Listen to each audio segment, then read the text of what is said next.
And good morning from Harrisburg, Pennsylvania. Jenna, and here alongside Anthony McDonald. Year 2 for me here at Harrisburg. I can't believe got the invite back, but we will take it. And just honestly, we couldn't have asked for better weather at Lexington. We can't ask for better weather here today as well. Last year was freezing, I feel like, for Harrisburg, and it was a beautiful morning so far this morning.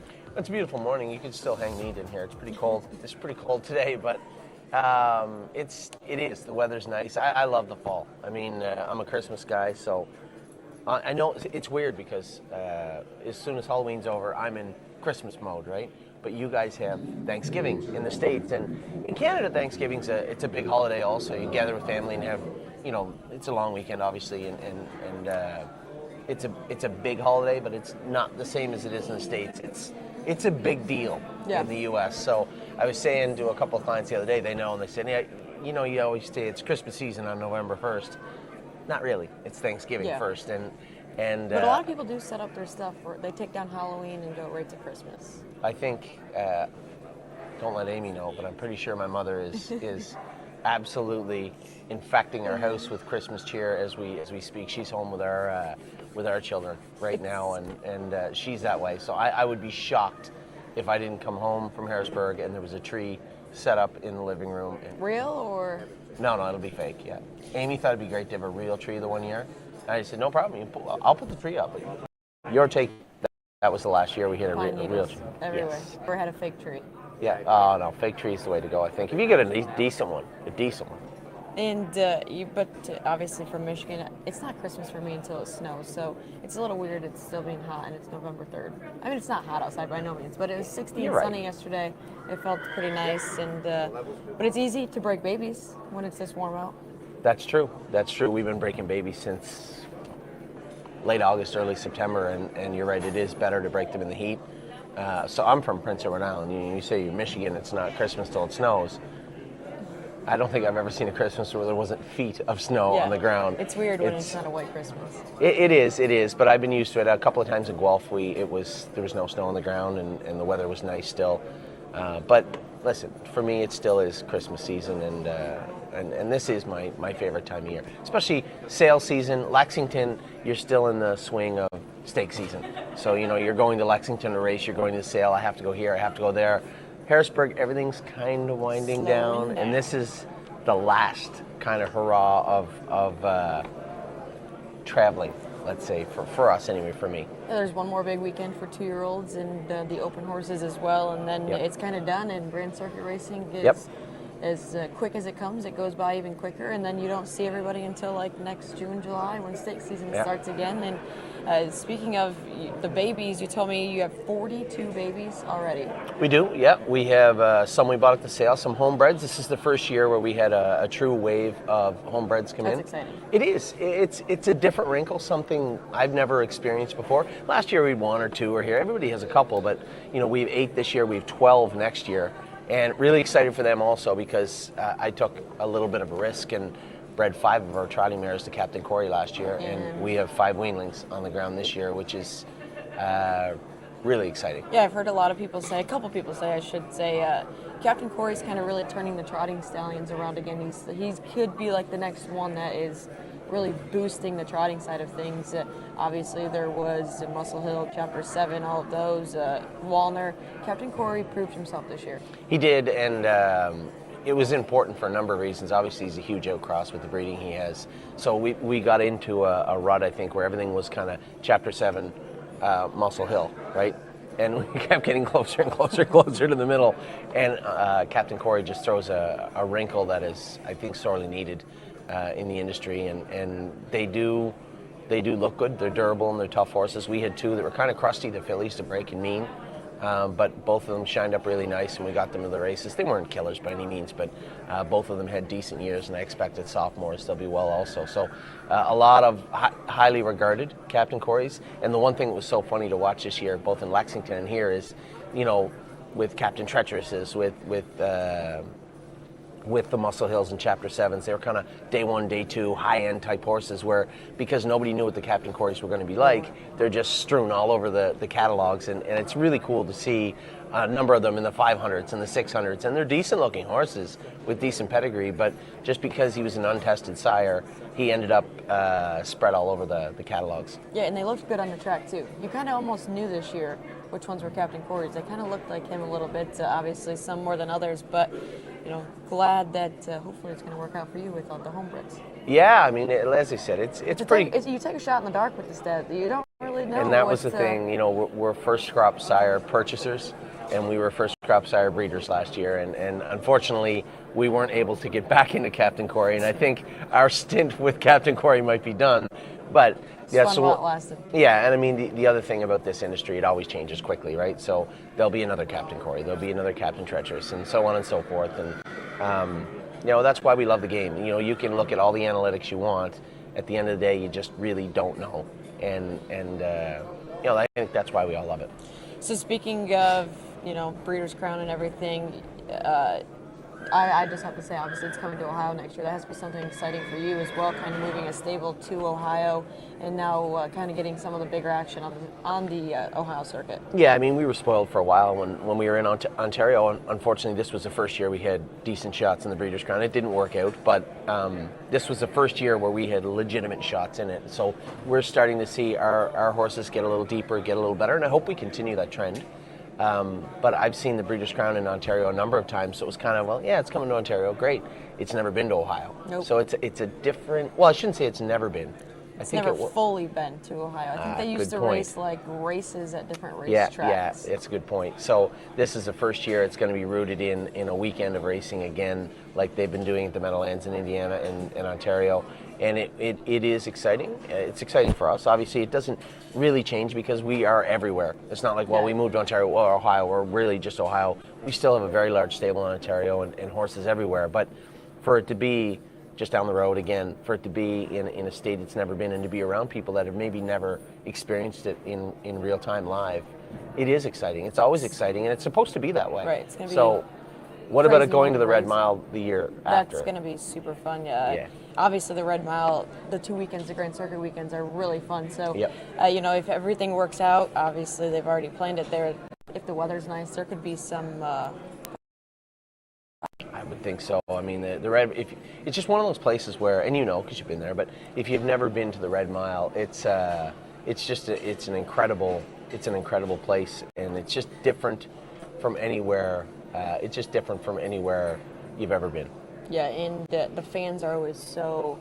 That's the difference. When they get back from the winner's circle, or when they're leaving the winner's circle, and the clapping, or even when the horses are going by that didn't win, the clapping and the cheering. Yeah, it's so cool. It's just the love of racing, right? And I experienced it with the Red Mile the first time I was there, and then I saw it again when I was in Illinois. I went out to race at the Illinois State Fair. Very similar thing. That old ancient kind of feel Isn't to it racing. Kind of like that? You just were at Shenandoah a few times. A little bit, yeah. So Virginia I've heard again. That it's really cool there. And I didn't know. I didn't know what to expect, and just very grassroots. When you get there, it's got that fair feel to it. But again, great people, great racing. It's hard to beat that. So it's excited about the Breeders' Crown coming to Ohio, and especially coming to the Red Mile also. It's just our industry. Back in the Midwest. I mean, so it's been at Hoosier for a while, but they're branching out and letting more tracks experience with it. Back on a 5/8, and I think you, as well as anybody knows, Scioto is one of the faster 5/8s with about a 5-horse passing lane. So should all be fine and work out well. It's a good place to race. It's a great surface, and it is fast. So there you talk about record-breaking performances. Before you get to the Red Mile, there might be some right there at Scioto also. What do you think of the new paddock this year at Scioto? Oh, they did a great job. It just, to see the tracks upgrading, you always see, we're closing the barn areas, or we're getting rid of this, and then it gives you a feel like the industry is shrinking, and it is for lack of a better word, it is.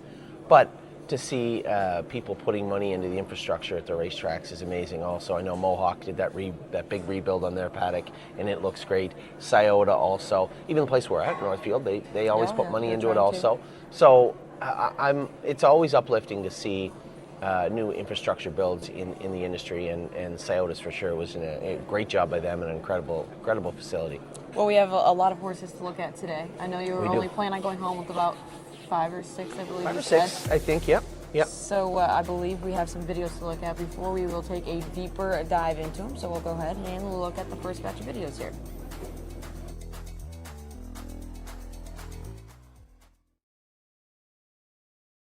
Number 11, Secura Girl. This is an early in the sale Bulldog Hanover filly. Now, we don't really need a Bulldog Hanover filly at all, but this filly kind of caught my eye for a number of reasons. Let me start with her video. Good looking video. I like what I saw in the way she moved. Secondly, it just seemed to me like you had a pedigree that was okay. Now, you obviously, Sylph Hanover, she's a fan, jump off the page. They're down in the 3rd dam though, right? Shakai Hanover, $218,000 made is a well said. That's the 2nd dam. The 1st dam, Shiatsu Seoster, $101,000 made is a state treasurer. So this is a Bulldog Hanover mare out of a state treasurer, or Bulldog Hanover filly out of a state treasurer mare. I just don't know if her size, she's I would say the low side of medium. So she's a smaller looking Bulldog Hanover filly in the day 1 catalog in Harrisburg. I don't know how that's going to mix. Now, for her pedigree, it's fine. For her body type, it's fine. For a video, it's very good. But is she number 11? I don't really know. I think everybody's going to find out here on day number 1, just after number 10 and before number 12. But number 11, Secura Girl, I'm going to be watching this filly just to see what happens in Harrisburg here on day number 1. Number 11, Secura Girl, May 11th foal by Bulldog Hanover, selling early in the sale on day number 1. Can you walk her down for me, dear? Excuse me? Can you walk her down? Thank you.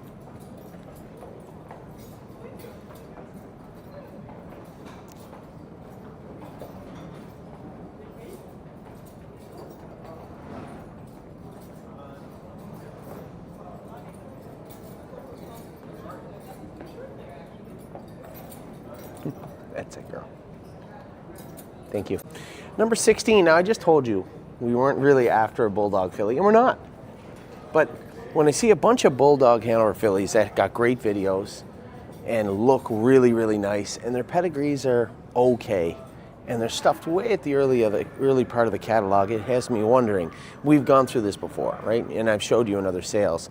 When you have day, and I shouldn't say this because it's very subjective. It's not, just for me, my own personal take on this, I'll be completely honest. There's money, there's speed, all through this page, but I can't tell you one horse on this page that I know. Not one. And that doesn't mean anything. I mean, you look at the horse, Smuggletina, 40 timed in 49 2, $160,000 made, took a 2-year-old market, 52 1. It's a pretty nice horse. The 2nd dam, Terratina, 2-year-old market, 55 4 by Western Hanover, $140,000 made. Even the 3rd dam, market 57 as a 2-year-old, way back when. All-American native, $100,000 almost made. So, I mean, a good family. I like this horse's video, and I like the way she looks out here, but is she supposed to be early day 1? I don't know. I'm not sure.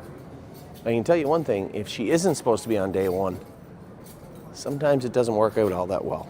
So, number 16, Bully Tina. It's a filly. She is a good-looking filly, and I'm very interested to see what's going to happen with old Bully Tina here as she heads into the ring early on day number 1. Again, this is a February 20th foal. Her name is Bully Tina. Can you walk her down for me, dear? Can you walk her down? Thank you.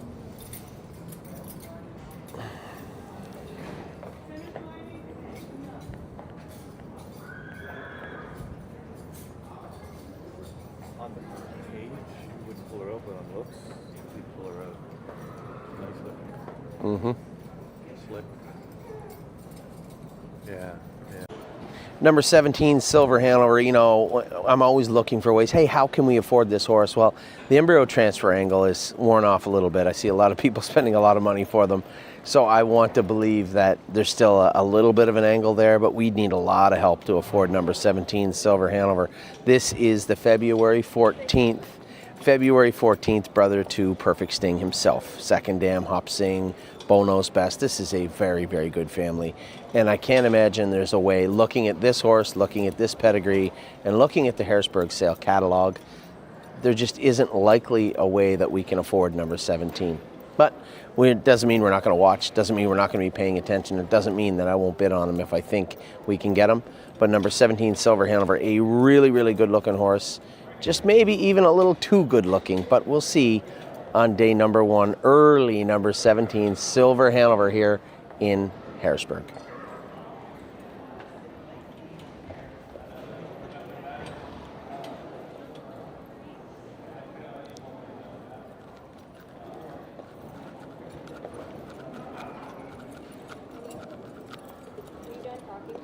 Yep.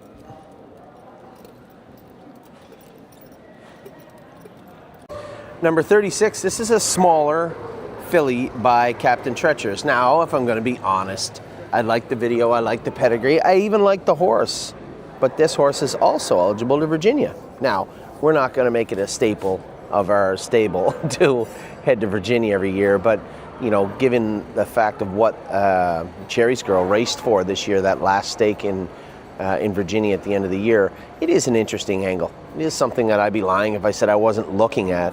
But Chantico, this is a April 5th filly by Captain Treacherous at a very good family. The American Ideal mother. The Signature is the mother of Handles Like a Porsche. The Lazarus foal with a grade 3 victory. $370,000 made at cataloging. And a Marcus 2-year-old of 150-1 and timed in 49-2. Pax Million, this is the Sweet Lou.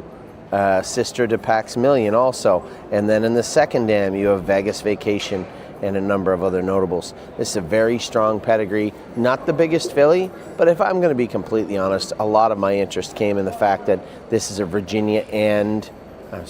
Pennsylvania and Virginia eligible pacing filly. So I will be watching number 36. We are after a Pennsylvania pacer. No problems there. We wouldn't mind it. It would be helpful if it was a filly. And then, of course, that little added note on the bottom of Virginia, actually a little helpful. So I like number 36, Chantico, and I'm going to be watching her very, very closely as she sells on day number 1 here in Harrisburg.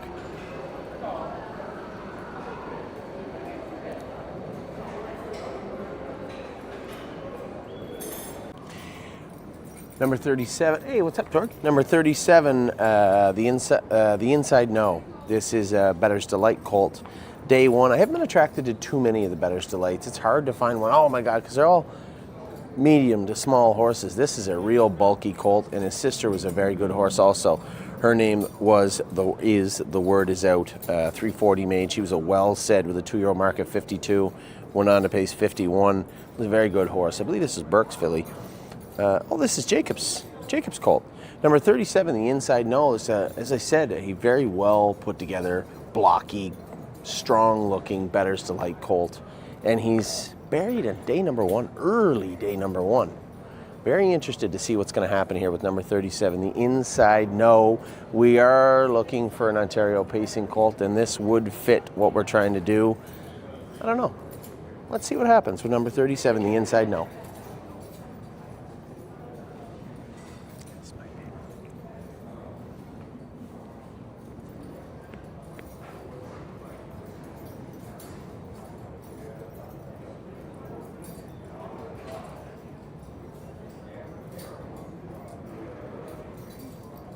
Number 43, Bailey Blue Chip. Here it is. This is a Sweet Lou Day 1 pacer. Now, we are very interested in buying a higher end type pacer, but it would have to be value based, obviously, still. Number 43 is a really, really good looking colt. Now, a couple little splints up front. I'm not too worried about that. His knees are straight. He's a fairly straight colt. And those splints are common in horses. I will say this, usually when you see them in the same place on both front legs, it's conformational, but I don't see any glaring conformational issues with number 43, Bailey Blue Chip, so I'm not at all concerned. Very good looking, well put together colt, and this is what a day 1 horse is supposed to look like. So you have Pennsylvania, and here's the kicker, and this will help Blue Chip, and it will hurt us if we ever thought of getting this horse. He's dual eligible, and I don't mean Kentucky, I mean Massachusetts. So Pennsylvania and Massachusetts eligible, pacing colt out of the family of Fortify. Cheyenne Ray, this is a good family and a good looking horse, probably a horse we can't afford, but a horse we're going to try and look at on day number 1. It's free to look, it's even free to bid, unless you get the last one. So number 43, Bailey Blue Chip. We'll see what happens on day number 1, but definitely a horse on our radar. Number 48, Without a Trace. Chapter 7, we are after a New York bred and a high-end horse on the trotting variety also. And although the pedigree isn't glaring, Without a Trace is a good-looking horse. You would not be able to pull him out in a group of horses and have at least a few people ask, hey, who's that one? Number 48 is a Chapter 7, I would say above average size Chapter 7, and a really, really good looking colt. Another one of these New York and Massachusetts eligibles, which makes him likely hard to attain, right? You have a good looking video, a good looking horse, dual eligible to a jurisdiction that is favorable to a lot of people. And then on the bottom end, although his pedigree isn't as strong, I don't think it's going to matter. I think his video and where he's staked to and what he looks like is going to overcome, which looks like a tiny bit of a soft pedigree. I really just don't think it's going to matter. I think this is a horse I would love to get, and a horse that we are likely not going to be able to afford. Number 48, Without a Trace, a good-looking son of, or good-looking daughter of, even worse, goodness, a good-looking daughter of, by Chapter 7, selling out of Blue Chip Farms consignment on day number 1.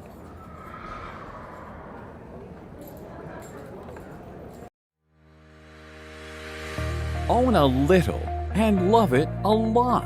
TheStable.ca is an award-winning fractional ownership operation. Buy as little as 1% of a racehorse and experience 100% of the thrill.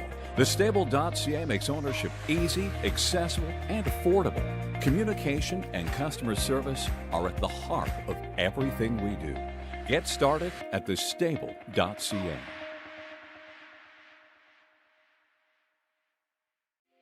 As the industry's leading sales agency, Preferred Equine's new online sales portal, Preferred Equine Online, offers the best online service available. Developed by our experienced sales team, the powerful new platform with cutting-edge technology makes buying and selling easy from the comfort of your home or office over any device. Our experienced sales team offers full customer service for buyers and sellers as it relates to the collection, distribution, and transfer of the horses offered. Sellers can enter a horse as easily as 1, 2, 3 with a searchable database while allowing comments, photos, and other documents. Buyers can view live pedigrees, past performances, and race videos. To view the sales schedule, create your account, or learn more, visit www.preferredequineonline.com or call our sales team at 914-773-7777. Harness Racing Update covers the sport from all the angles, with news, opinion, features, photography, and the most comprehensive racing, breeding, and sales stories in the game from around the globe. It's all delivered by a deep, diverse, and talented team of writers and photographers. Plus, HRU's popular Twos in Training series on YouTube gives you the first look at the stars of tomorrow. And the best news? It's all free. Subscribe to HRU today for free at harnessracingupdate.com.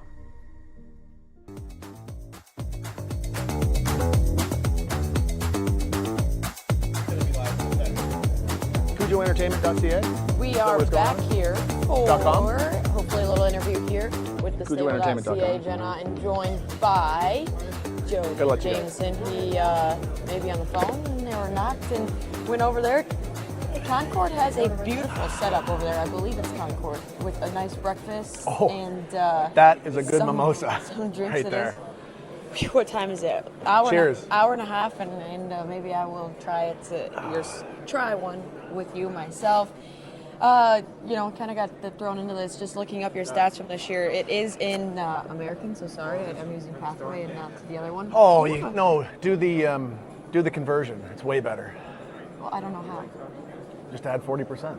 Oh yeah. No, but wind-wise. Oh yeah, Overall, add though, 40% to those too. Yeah. Overall, you've had a pretty good 2025. Really good, actually. Yeah. Anybody who will ask me, I'll tell them that for the last 10 years I've been kind of scuffling and winning races, but it's kind of scuffling. And last year was a really good year. I got way over 4 million long before the end of the year. A couple years prior to that, I was getting right to 4 million in earnings, total earnings. Kind of right at December 20th or 27th or whatever it was, just barely hitting the $4 million mark, and which is still good, right? Don't get me wrong, it's still good. I'm not complaining, but it still felt like a bit of a scuffle. And then last year I got to 4 million in November. This year I got to 4 million, I think, in August and or September maybe. And I got a goal of hitting 5 million. So anything over 5 million this year I think it's pretty good. As you get older, it's a lot harder to compete with these young guys and to keep the good horses. So I've had a really good year. Yeah, and really excited about it. Obviously, the Breeders' Crown was at the Breeders' Crown was up at Canada this year, and it just brings a different aspect to the track on those big nights. I mean, it's amazing. And then like we were talking about the conversion, like we raced for 959,000 Canadian. So we just talked, we raced them for $1 million. I raced 3 of them for $1 million on that weekend. So it was just a great thing to have, and it's great that Woodbine Entertainment is one of the only tracks, one of 3 or 4 that can actually host the race. So it's pretty awesome to have it at home. And they do an excellent job, regardless of if it's the Metro or the Pepsi North America Cup or the Breeders' Crown. Woodbine just does a fantastic job putting on a good show. Yeah, absolutely, first class all the way. It's just good. Like it's home, right, Jenna? It's home, so it's a feather in our cap. They still do a 100%, great job. 100%. How was the Sire Stakes season this year for you? Really good, really good. I mean, we had a couple horses. I think we had 2 horses that made over 250. Now that's Canadian, but it's still damn good. Right. Yeah. And another horse that made 100,000 racing just in the grassroots. We had a good year. I mean, we raced, and the sort of, not really the highlight, but to top it all off, to sort of finish off the year, our 2-year-old Tactical Landing Colt that we bought in Lexington, and we had him for over a year before he raced in the Breeders' Crown final for 2-year-old trotting colts. Was really nice to have him kind of finish it. He was 5th, trotted the fastest mile of his life. Sometimes that's all you go out there hoping for, and exactly. when you get it done, it's exactly rewarding. Yeah. So I think he only raced 6 times this year, and he was kind of he was peaking towards the end. So like he's shut down, he's turned out now, and he sky's the limit for him next year. And it is just exciting to make it to the Breeders' Crown, and then when it's at home, it has to be even more special. Like there's nothing like it. I think. Did the Breeders' Crown purses go up this year? I think it said 700,000 US, and I thought it was less than that before. I'm not sure. I know one division for 2-year-olds it did go up. I think. Yeah. Because I remember the last time it was in Toronto. I think it was it 22 or 19? 19 and then 22. Yeah. 22, right? Because I was 19. So and it said. Yeah. I remember because there's the conversion in the program. So we raced for 880,000 in 22. The conversion this year was 959. I don't know if that's indicative of the exchange rate or if it's more money in the program, but regardless, when you get to race for that kind of money and it's like there's 12 races for it, like it's crazy. And for Canada, for those watching that don't know, what are the levels to the Sire Stakes and then the grassroots? Is that really it, or is there 3? There's 3. I think hopefully there's going to be some changes to the Sire Stakes program. It's still great. I believe it's the best in the world as far as regional Sire Stakes are concerned, or regional races. But we have the gold level. So if there's only one division, it'll go for 140,000. But if there's 2 divisions, say, and there's less and less horses being bred and less horses racing each year. So if there's 2 divisions, it'll go for 90,000. Obviously, 90 and 90 is 180. So I think there's room there to manipulate the money at the top level. Right. But we need to get it, in my opinion, filtered down into the grassroots and into the prospect level. So the grassroots level is about a half a notch lower than the golds. So it's not very much. It's not a very big step down. It's still very, very tough racing. And then there's the prospect. But the prospect, and so the grassroots go for 25,000 religiously. Hopefully that stays the same. Everybody in Ontario, hopefully that stays the same, at least. And but there needs to be putting more money into the prospect program. There's grassroots tracks, Hanover, Clinton, Dresden, Leamington, Sarnia that race prospect races, and it only goes for 8,000. And the final, I think, went for 20 this year, 15 or 20. So it's kind of like the fair level of some circuits? It is, but I mean, it is fair. So I think that's why we call it fair, and then you don't have to get race for a lot of money, but it needs to race for more money. There needs to be more money spread across the whole program. And I think it'll get done. I don't know, like, I'm not on the committee or anything like that, but I think it'll get done because there's good people working on it. Good people that see what's happening in Ontario, and lots of good things are happening too. But we just need more money spread across that whole program. And you're coming to the sales. You were in Lexington. Any purchases down there? I wasn't in Lexington. I was too busy racing. I usually like to get to Lexington, but oh my man, the schedule was terrible. Like we had gold races on Tuesday. Yeah. Now I remember that. It was brutal, and I actually had a flight to go to Lexington, and I had to cancel it a few days after I booked it. The grassroots final. It was that weekend, but it was that weekend. But there was a 3-year-old pacing colt on the Monday and a 2-year-old pacing colt on the Tuesday. So I could have come down for Wednesday. I planned on coming down for Wednesday and then coming back Thursday, but then I thought they're connecting flights from Ontario. It's a lot, yeah. Yeah, we're way up north where we live in teepees up there, so it's hard to get to the airport and then connect and then get to Lexington. So anyway, I didn't go, but went to London. We bought a few in London, and hopefully we're going to get a couple here in Harrisburg. Do you have a star that you're looking for here today? Any, obviously, maybe sticking to Ontario or only branching out? We're only even looking at Ontario. We're only even looking at it like we're in Ontario. We've kind of, like I said, we had a 2-year-old tactical landing colt this year. I'm not sure why we bought him, but we bought him, and we love him. Don't get me wrong, but it's really hard to get an American bred horse raced in Ontario. Yeah. Unless it's the Breeders' Crown is in town. So he's going to have to travel next year, but really we just want to stay in Ontario. We want to stay right at Mohawk Park. We feel it's the best product for racehorses, and that's where we want to stay. So we're just doing Pacers, Trotters. Any Philly, Colt, don't Philly, matter? Colt doesn't matter, yeah, just Ontario. We've already seen a couple that we really like.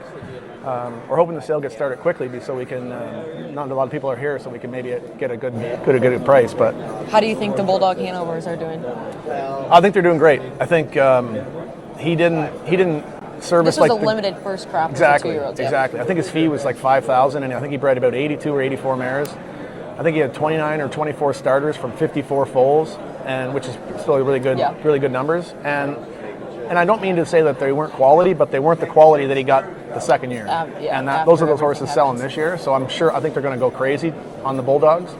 And we're going to be right there, probably underbidding and at least trying for them too, because we like them as well. Yeah, good. And it was a little different because, like you said, he had limited mares the first crop, and now he's going to have fantastic mares. Curious to see the prices on them.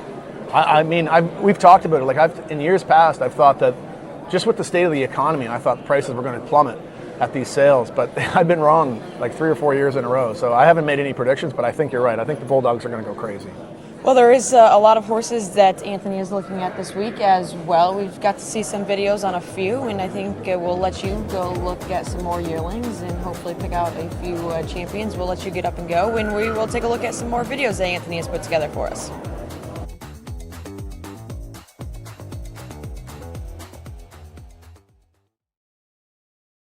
Now, 2 of my favorite horses in the entire sale on the pacing side were right here in Hanover. This is one of them, Atomics Hanover, number 60.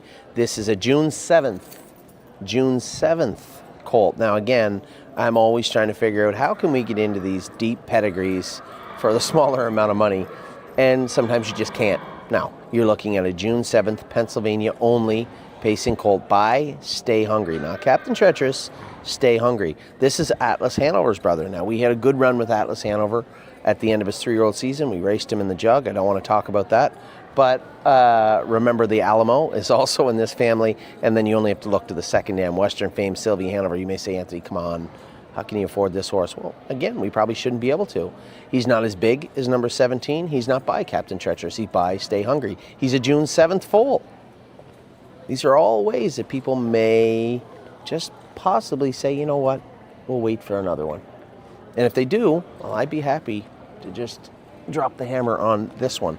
Number 60, Atomics Hanover. Probably shouldn't be able to afford him, but man, I would love nothing more than to pick this guy up. I really, really like this colt, and I will be very interested to see what happens as the bidding begins on number 60, Atomics Hanover.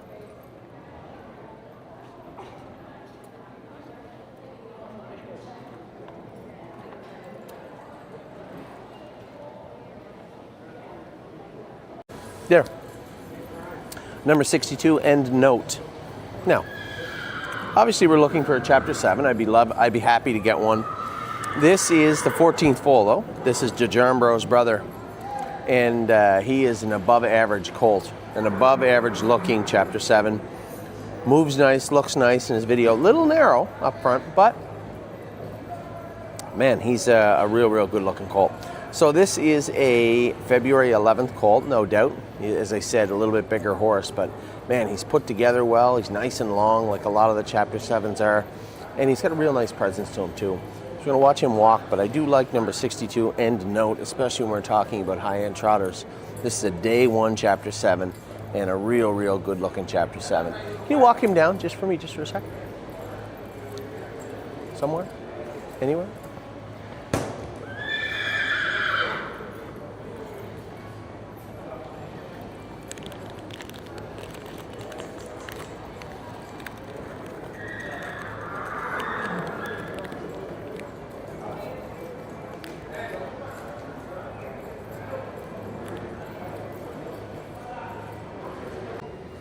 Did it again. Turned off the red light, whatever that means. Number 67, this is El Tio Sam. This is a Sweet Lou colt. Oh, Big Fred's gonna love this. 14th foal. Now, we were the underbidders on the family of this horse in Ontario. It was a sister to Benear, and this is Benear's foal, the 14th foal, the brother to, this is Limelight Beach, Manhattan Beach's brother right here. And what a good looking horse. Just a really nice video and a really good looking horse. It was funny. I won't say who it was, but there was an older horseman over here looking at him. And I said, I thought for a lot of people it'd be taboo having the 14th foal. And he goes, well, some people think that. Maybe I used to think that. But, you know, when it comes to horses, a good horse is a good horse. And, you know, although there was a lot of examples, Bulldog Hanover certainly exemplified that. So El Tio Sam, this is number 67. Man, he is just a really good looking colt, really sharp head on him, great looking video. I love everything about number 67 here on day number 1 at a View Car. Number 67, again, El Tio Sam selling on day 1 here in Harrisburg.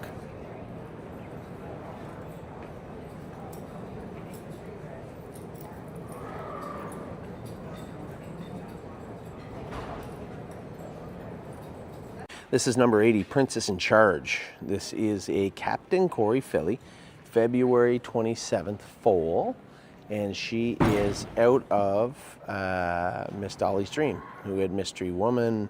She had Son of a Mystery. It's a good family. I like the horses that have like hidden pedigrees inside the 2nd and 3rd dams, and this is one of them. So number 80, Princess in Charge, good looking filly. She does have a couple of splints up front. We see that from time to time with a number of horses. Mainly, Jailbird Jog had them last year also. So number 80, Princess in Charge. A filly I think is put together really well, has a really nice video. I like her. She is a day 1 Captain Corey, that's for sure. But one thing about the Coreys is they aren't loaded with pedigree, some of them, right? And this filly does have good pedigree. Does she have day 1 pedigree? I don't know. I'm not sure. Definitely has the look. She's a good looking filly. Number 80, Princess in Charge, is a Pennsylvania filly, which I'm aware we don't really need a Pennsylvania trotting filly. But if we happen to get her, I don't think anybody's going to complain. Number 80, Princess in Charge, selling on day 1, halfway through day 1 tomorrow in Harrisburg.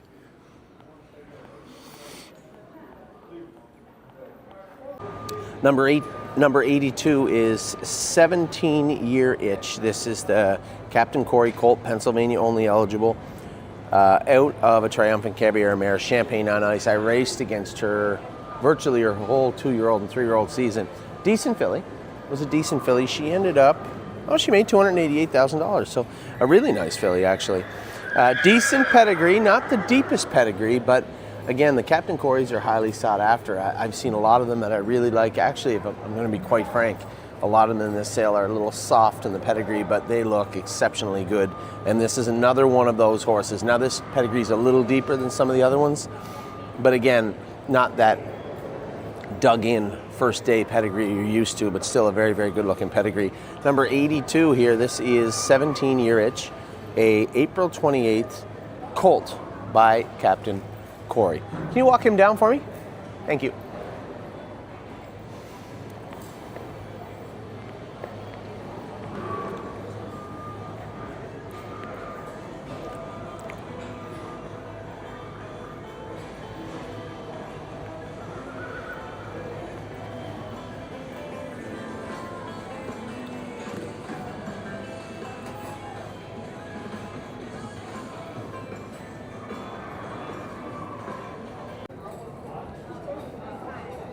This is number 83, Stay Charming. Now, interesting, I just did a video of this exact family, the Limelight Beach family, but this is a sister Benear. Now, I told you a story about how we're the underbidders in Ontario of one of the other ones.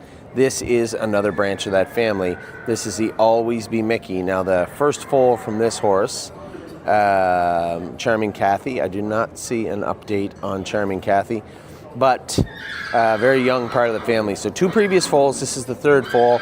This is a Stay Hungry out of an Always Be Mickey, sister to Benear. Now, I loved the 14th foal, the other one. It was a gorgeous horse in its own right, totally different build than this one. Lighter on his feet, snappier looking body. This is a bigger, stronger, kind of tougher build, I guess, if you know what I'm talking about. Tougher build horse, number 83, Stay Charming. So I like both of them for 2 very, very different reasons. This would be a younger version of this family, but at the same time, although I tell you it's different, that certainly doesn't mean one is better than the other. So I liked 67 very much. I like 83, sharp head on this horse too. A lot of horses were bouncing around and acting up out here, and he kind of just stayed pretty quiet, pretty chill. So I like 83, Stay Charming. A couple of pacers to look at here on day 1. We'll have a number of them to look at, but 2 that I like at a view car are number 67 and number 83. This is number 83, Stay Charming. May 19th foal, selling here on day number 1. Can you just walk him for me?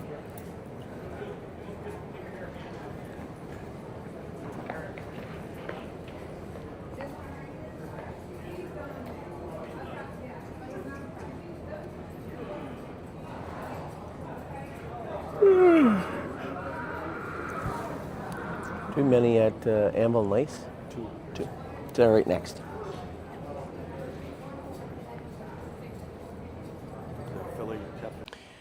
Number 88, Complex Thought. We're here at All American Standardbreds. They're winding down their consignment over the last few years, and we bought some horse here. We bought Drebin here a few years ago, a couple of years ago, 3 years ago, I guess. Complex Thought is a Chapter 7. We are after a Chapter 7, filly or a colt. This is a filly.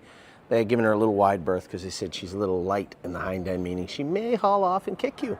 But that's all right. Nothing wrong with that. I'll tell you who will kick you was Cherry's girl last year, and she certainly did. So it's not the end of the world. They usually get over that at some point.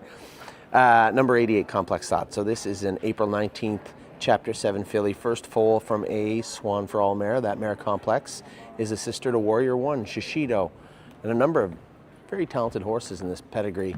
So when I look at this filly, as I said, a little rough around the edges because she can be a little violent at times, they say, but that's all right. There's nothing wrong with that. Nothing wrong with having a little chip on your shoulder. She looks okay. I like her. I like everything about her, but the question is, what's she going to go for? What does Complex Thought bring in the ring? Not sure. But we're going to be watching. I don't know if she's our high-end top horse, so she would have to fit in the Kentucky bucket, which is going to be difficult to do for a day 1 horse, but we'll see what plays out here with Complex Thought, number 88.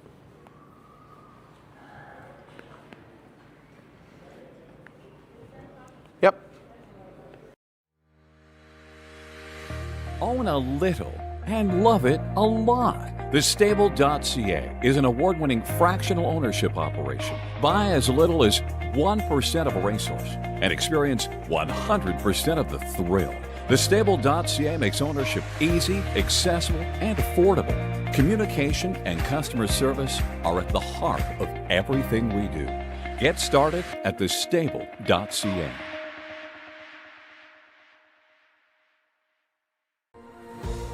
Harness Racing Update covers the sport from all the angles, with news, opinion, features, photography, and the most comprehensive racing, breeding, and sales stories in the game from around the globe.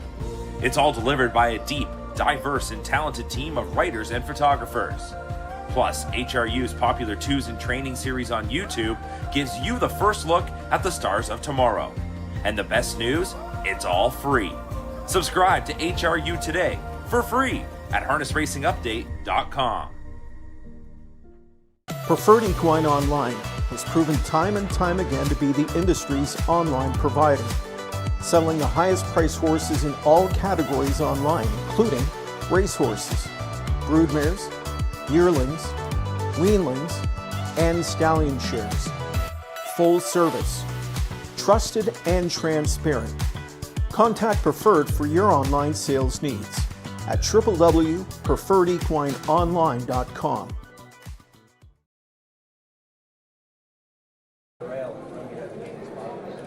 We are back here at the Harrisburg sale. Happy to be joined once again this year by Bob Hutchinson, the force of Hutchinson Harness LLC. That's And right.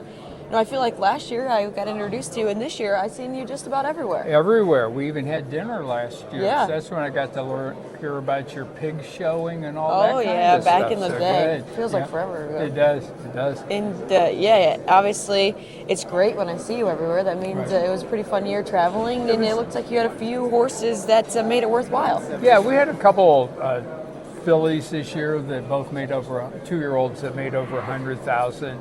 Even though it was kind of a disappointing year because of the arson tragedy early on, and a couple other ones that probably didn't produce in the big races the way they should have.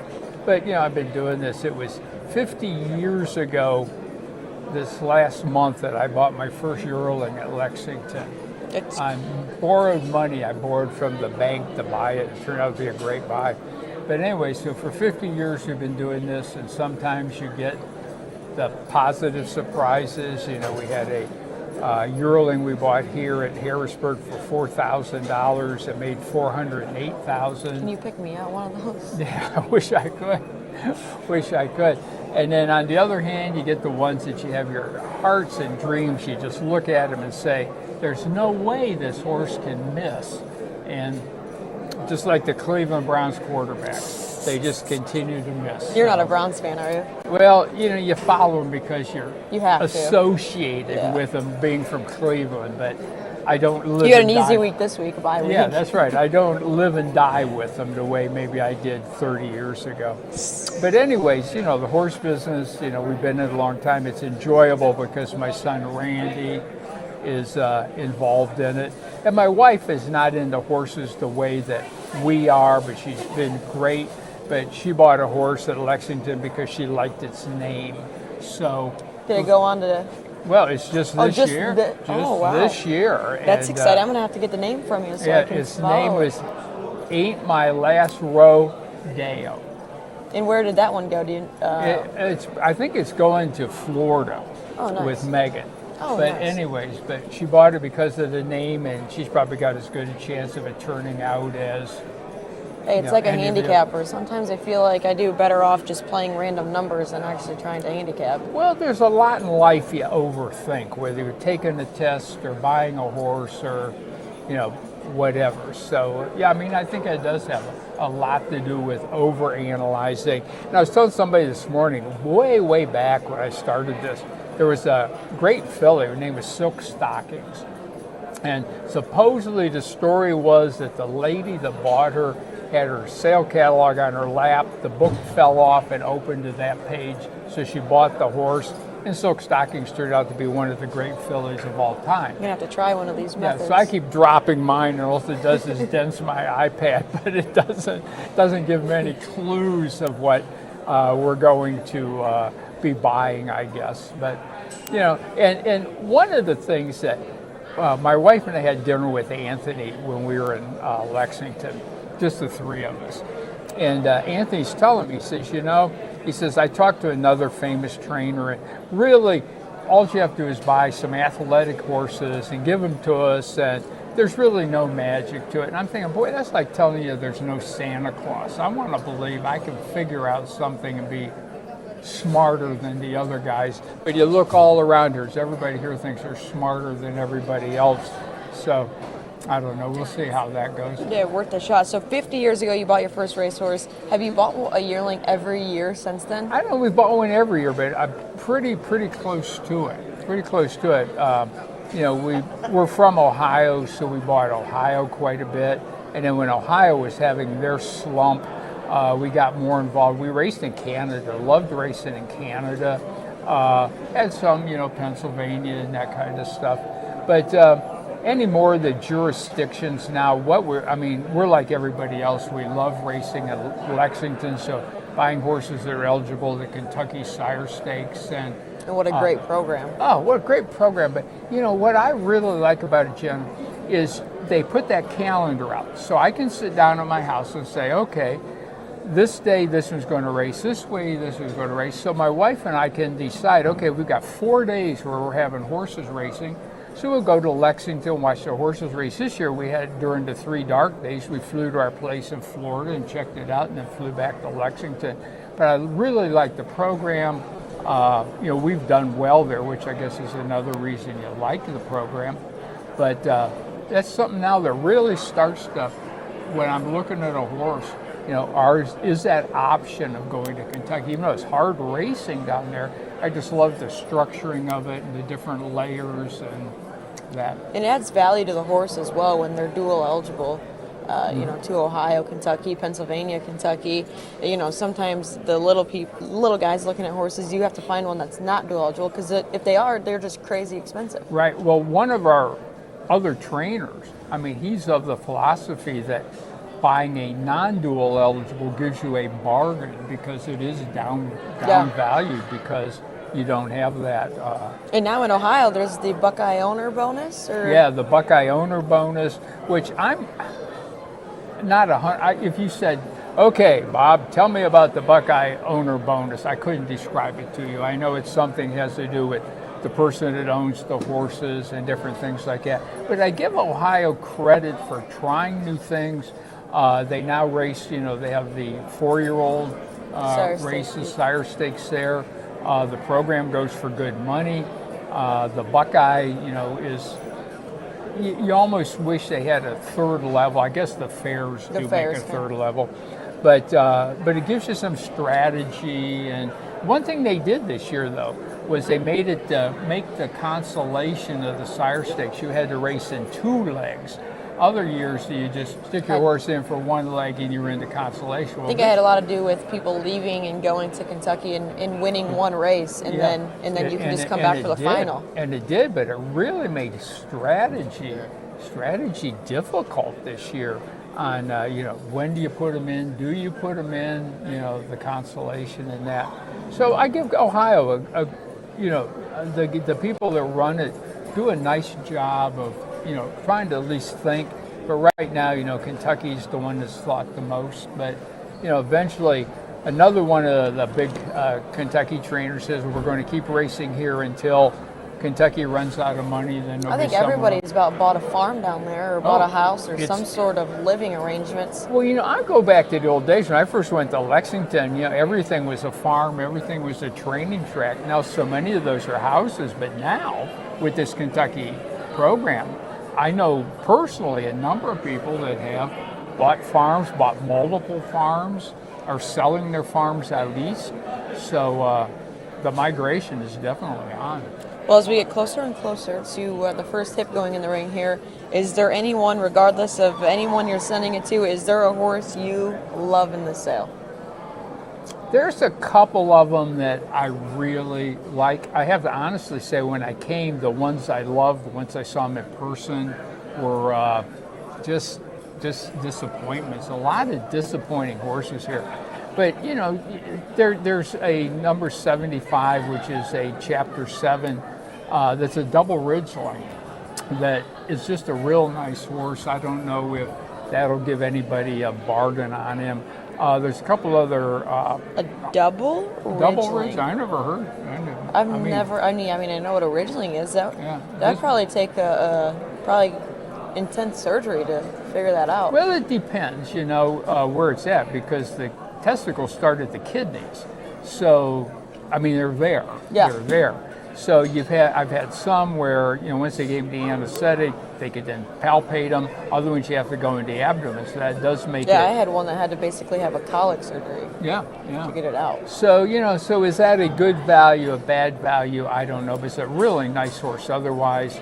I'll tell you what, the horses that have impressed me, there's a number of Huntsvilles here. I've not raced in New York much, but there's just some beautiful, racy-looking Huntsvilles.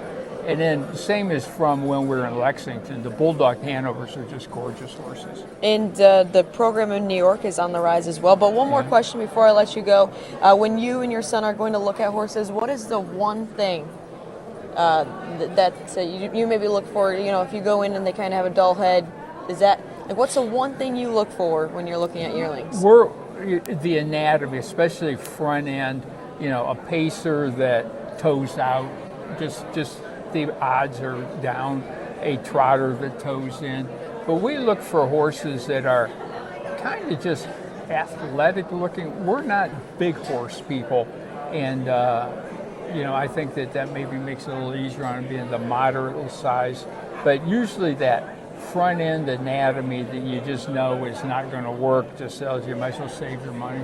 Yeah, put maybe a little mark next to the horse's name and move on and look at the other ones. Exactly. Maybe I'll do like my wife, just pick out names I like. I'm telling you, I got to change something as well because for a lot with the yearling game. Well, I appreciate you taking some time and stopping by and joining us again. What a pleasure. Probably have more, maybe dinner tonight or so, somewhere along the line. Anthony's got a few more videos for us to check out. I'm sure you went and looked at plenty of yearlings with him as well. Oh yeah. We had dinner last night where we went narrowed it down. I think Anthony expanded. I don't know if there's any narrowing. I think at dinner last night we expanded the book. Well, we will take a look at the videos that he put together for us, and who knows, maybe you'll sign some slips today with maybe some of we those will. horses. Yeah. Thank you. Right. Well, thank you. Thanks, John. Own a little and love it a lot. TheStable.ca is an award-winning fractional ownership operation. Buy as little as 1% of a racehorse and experience 100% of the thrill. TheStable.ca makes ownership easy, accessible, and affordable.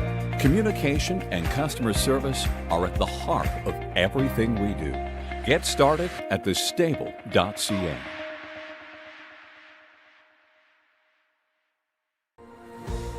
Harness Racing Update covers the sport from all the angles, with news, opinion, features, photography, and the most comprehensive racing, breeding, and sales stories in the game from around the globe. It's all delivered by a deep, diverse, and talented team of writers and photographers. Plus, HRU's popular Twos and Training series on YouTube gives you the first look at the stars of tomorrow. And the best news? It's all free. Subscribe to HRU today for free at harnessracingupdate.com. Preferred Equine Online has proven time and time again to be the industry's online provider, selling the highest price horses in all categories online, including racehorses, broodmares, yearlings, weanlings, and stallion shares. Full service, trusted and transparent. Contact Preferred for your online sales needs at www.preferredequineonline.com. Multiple cars. Come with us. Number 84, Treasure Chest. Now, this horse was not necessarily on my first list, but he was on two of our clients' lists, and oddly enough, it popped up when David from Australia sent me his report. This horse was on the AI list also. Now, you guys may laugh at that and say, who cares? I mean, that's built on data, right? And a horseman looking at that data and then making evaluations from that data. So it's not just a computer somewhere that spit out a number. There's a little more to it than that. Number 84, Treasure Chest, oddly enough, on the AI list and is on at least two of our clients' lists here. This is a good-looking horse, brown filly, what month? March 28th, New Jersey and Kentucky eligible. Very nice video and very, very well put together. I really, really like number 84. As I said, this is me saying this was not on my list, but she is now. Number 84, Treasure Chest, selling here on day number one. Day number one in Harrisburg.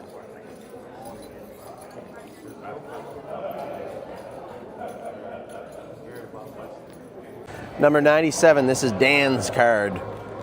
It's a Chapter 7 Day 1 trotting colt, New York and New Jersey Standardbred Development Fund. As I said, Chapter 7, March 21st colt.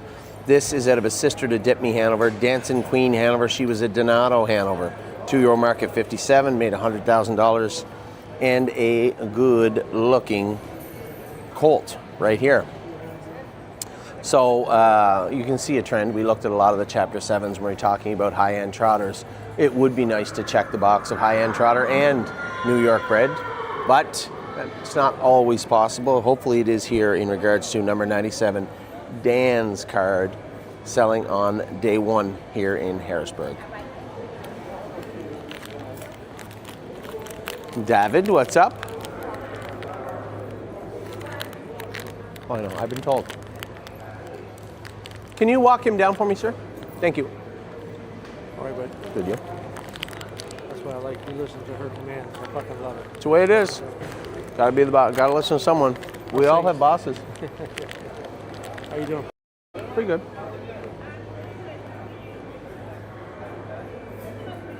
Oh, told John too. Just 1 sec. John who? Evans, 1 sec. John what? No, I just didn't want to.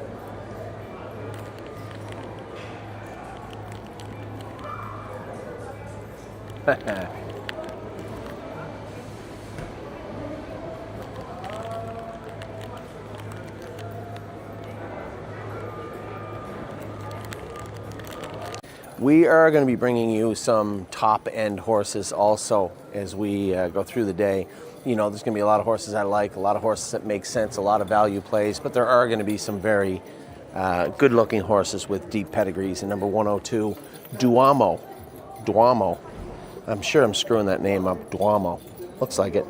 A tactical landing filly. Again, we do have room for the high-end trotter, and this is a horse that'll fall in that page. Now, this filly, we've looked at multiple horses out of this family, and if I'm going to be completely honest, a number of them had some extensive surgeries done when they went to the sales, chips here and there, or fragments removed, or things you had to do, or just stuff. Well, when it comes to this horse, OCD out of her left hock. That's it. The most run-of-the-mill operation of all. So when you look at the family, it makes a lot of sense. The only problem is a filly, right? She's going to attract a lot of attention because she is a tactical landing filly. So we'll see. She is New Jersey. She is Kentucky. She is a good looker. I like everything about her, except possibly what her price is going to be. We'll see what happens with Duomo, or whatever the hell, however you say that, come tomorrow. I'd say 2/3 of the way through the sale on day number one. We'll sell number 102, the May 24th daughter of Tactical Landing. The May 24. Yeah, he's gonna grow some more, huh? Number 105, Bentley Blue Chip. This is a colt, an April 6th brother to 3 Point Blue Chip. Now, you guys might watch me race 3 Point Blue Chip at the Meadows on a Friday afternoon, but unless you've been around for a few years with us, you don't know exactly how good 3 Point Blue Chip was as a 2-year-old. You know, narrowly missed making into the Breeders' Crown final. Had we put him on Lasix, he would have. And then ended up winning the Matron at 2 and ended up having a very good 2-year-old season. Highly touted coming back at 3 and ended up fracturing his coffin bone at 3 and missed his entire 3 and most of his 4-year-old season, if I'm not mistaken. Now, 3 Point Blue Chip was a bigger, stronger colt than this. But this guy's a little longer than 3 Point was, actually.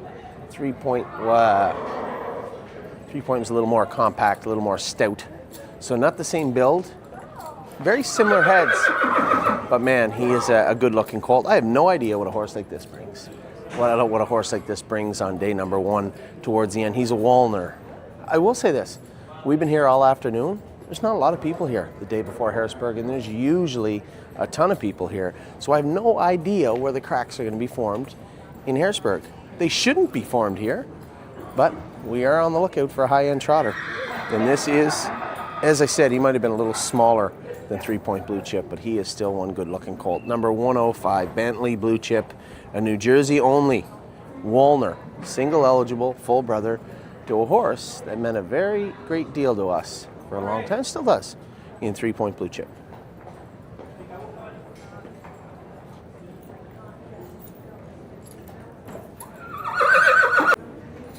So this is hip number 107, Easy Going. This is a Bulldog Hanover colt. Now, we've been after a number of Bulldog Hanover colts and got none all year. They all went for too much money. And this guy would normally, I had him listed as probably a pricey colt. Now, if you look at his front legs, you see some white hair there. The back, at the top of his tendon, right front, on the front of both his ankles. When he was born, he had splints on. They said he was knuckled over. Now, I didn't ask him to explain exactly what he meant by that term, but there were some imperfections with the colt. Usually this would be an easy toss. Just say, nah, not for me. But he had a great video. He was a good-looking horse. And when I felt his legs, there was no real scar tissue or anything of that nature. You would see this white hair if you had a horse that was cryoed or was corded, some sort of damage or lesion done to the horse, but you would actually feel scar tissue there, and there's none to be found on this guy. So I'm looking at it as a horse that we know had an injury when he was born. It was resolved, and there is no indication on his body that there's any sort of issues to me, and certainly in his video he looked fantastic. So a little bit, regardless, all that I've told you, all the information we have, I would still say he's a bit of a value play, I guess. The pedigree would indicate he's going to bring 6 figures. The story behind it would indicate he's going to bring much less. So I think anything in between, if you like his video as much as I do, and if we like his pedigree as much as I do, I think he's probably worth a chance. If you're going to find value in a well-bred Bulldog Hanover colt, this would probably be our option. Anyway, number 107, easy going, selling here on day number 1 at Harrisburg. Can you walk him down for me? Can you walk him down? Yeah, thank you. Thank you.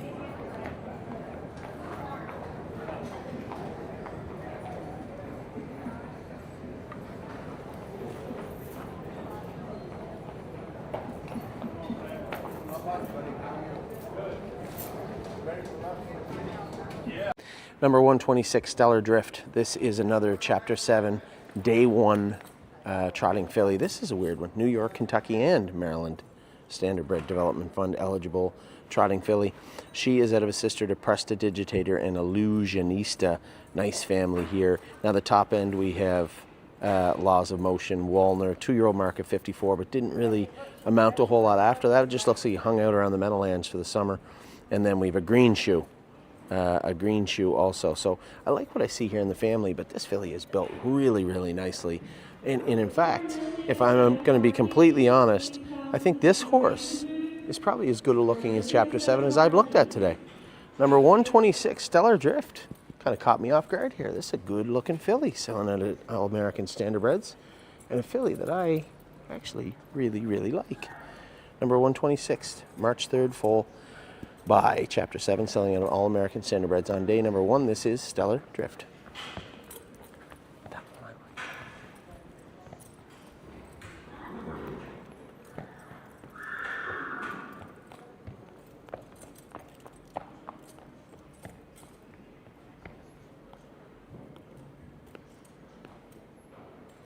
Number 142 is Knots. Now Knots, I looked at the page, I'm like, geez, I know this family, it only took me a second. This is a brother to She Sits at the Barn. Now she's not on the page because she didn't race and she got hurt. This is a brother to Volume 8 by Walner. Now, he does stand off a little bit, but when you look at his video, he doesn't come anywhere near himself. Big, strong, square-gated horse. Selling on day number 1, I just don't know what's gonna happen with him. He's not a big, strapping colt. Bar was tiny. So this is going to be a solid, middle-of-the-road, medium-sized horse. But what will he bring on day number 1? Originally, when I looked at him, I said, nah, he's toed out a little bit. His video is nice. But what's a horse like this bring on day number 1? I don't know. I'm not really sure. But I am interested to find out. Now, he's not a PA horse, so he doesn't really fit into what we're going to be doing. But I am going to be watching him just in case. This is a really good looking colt. Number 142, Knots. A May 16th foal, selling here day number 1 in Harrisburg. Can you just walk him down a little bit for me?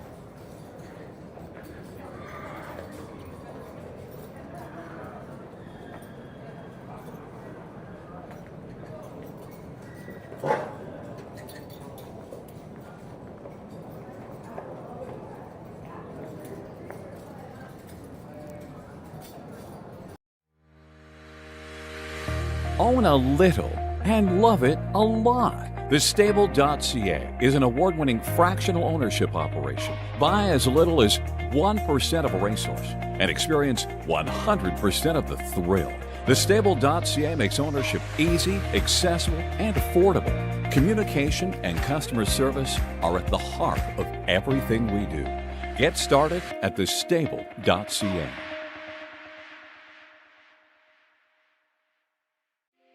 As the industry's leading sales agency, Preferred Equine's new online sales portal, Preferred Equine Online, offers the best online service available. Developed by our experienced sales team, the powerful new platform with cutting-edge technology makes buying and selling easy from the comfort of your home or office over any device. Our experienced sales team offers full customer service for buyers and sellers as it relates to the collection, distribution, and transfer of the horses offered. Sellers can enter a horse as easily as 1, 2, 3 with a searchable database while allowing comments, photos, and other documents. Buyers can view live pedigrees, past performances, and race videos. To view the sales schedule, create your account, or learn more, visit www.preferredequineonline.com or call our sales team at 914-773-7777. Harness Racing Update covers the sport from all the angles, with news, opinion, features, photography, and the most comprehensive racing, breeding, and sales stories in the game from around the globe. It's all delivered by a deep, diverse, and talented team of writers and photographers. Plus, HRU's popular Twos and Training series on YouTube gives you the first look at the stars of tomorrow. And the best news? It's all free. Subscribe to HRU today for free at harnessracingupdate.com.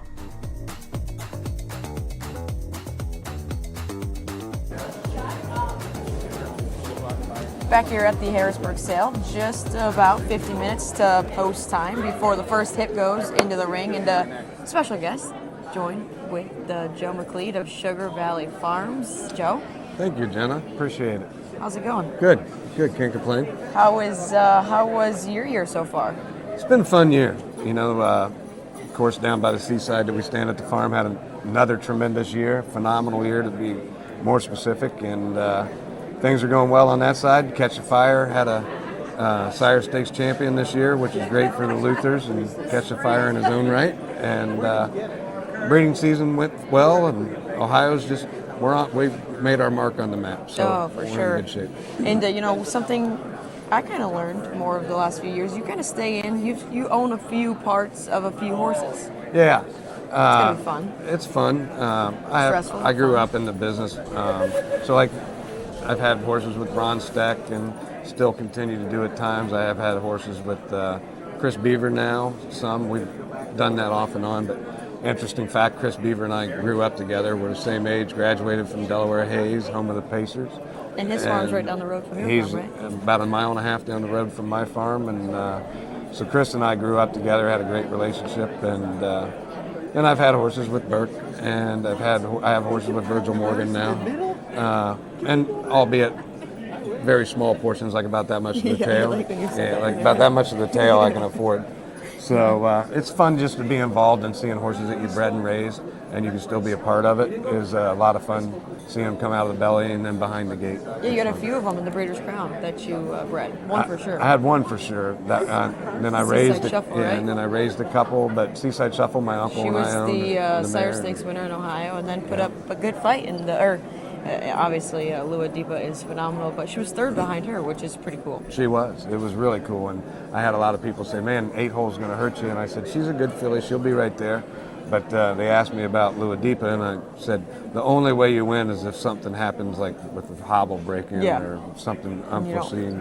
But that filly's a generational filly. She's fun to watch. Yeah, there's a few 2-year-olds right now that are generational, and obviously things are on the rise still in Ohio. It's got to be a good feeling as a breeder. It is. It's a great feeling as a breeder. You can see how we work diligently with the OHHA and making sure that we have great lobbyists.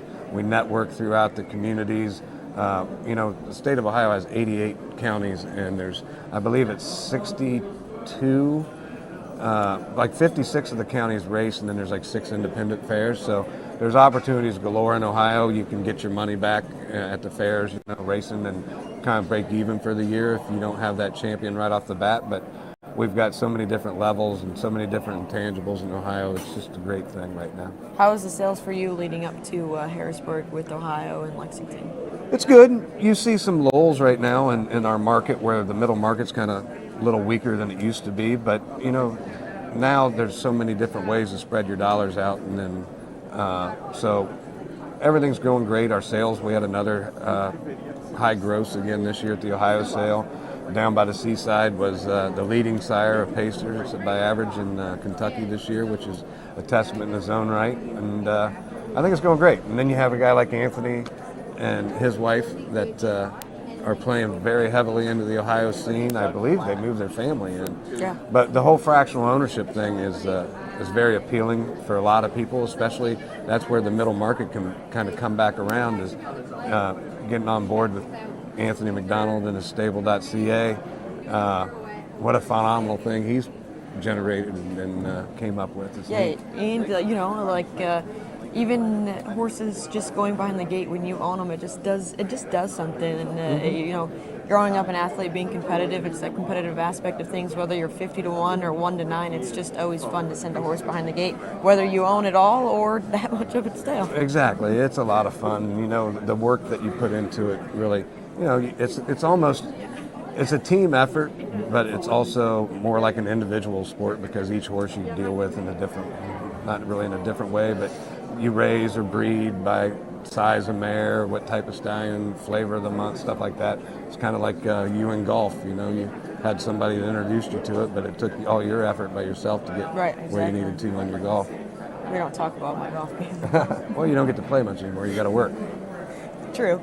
But and talk about the farm a little bit in Delaware, Ohio. Beautiful place, and it's got to be an exciting time of year. It is. Right now it's kind of a laid-back time of the year. Which is probably good for you. It's good for me, and I've got a great staff that all of our weanlings now are broke to the cross ties, leading, getting trimmed regularly. It's fun. They're going into trailers now and stuff. I've got a great staff right now that's really pouring their heart into the babies, and it's not a busy time for us right now because all the yearlings are gone, and now we're just in the holding pattern until breeding season starts back up in February. And is that when like the first mare is predicted to foal, is around February? Last week of January, I think, is our first one. And do you just stay up at night just? No, actually, I've gotten smarter as I get older a little bit. I have my veterinarian, Dr. Lori Gallatin at Countryside Vet, is a great repro vet, and then she has at her clinic they built 2 new barns, and so all of my babies go there, or all of my mares. She's only 20 minutes down the road, still in Delaware County, and I haul them over about 4 or 5 days before they're due, or when they're starting to wax up a little bit, and take them over there. They foal them out, and their staff, they do a great job, and then I pick them up when they're about 48 hours old, and just take them back home and start working with them there. It makes it easier because it's not for the faint of heart to foal horses out and staying up all night and then trying to do it again. And one of the reasons I shift my focus away from that is it gets dangerous in the collection room in the mornings, handling the stallions. And if you're not on your game mentally, from being up all night foaling horses out, you're tired, you don't go to bed, and then you got to collect the studs.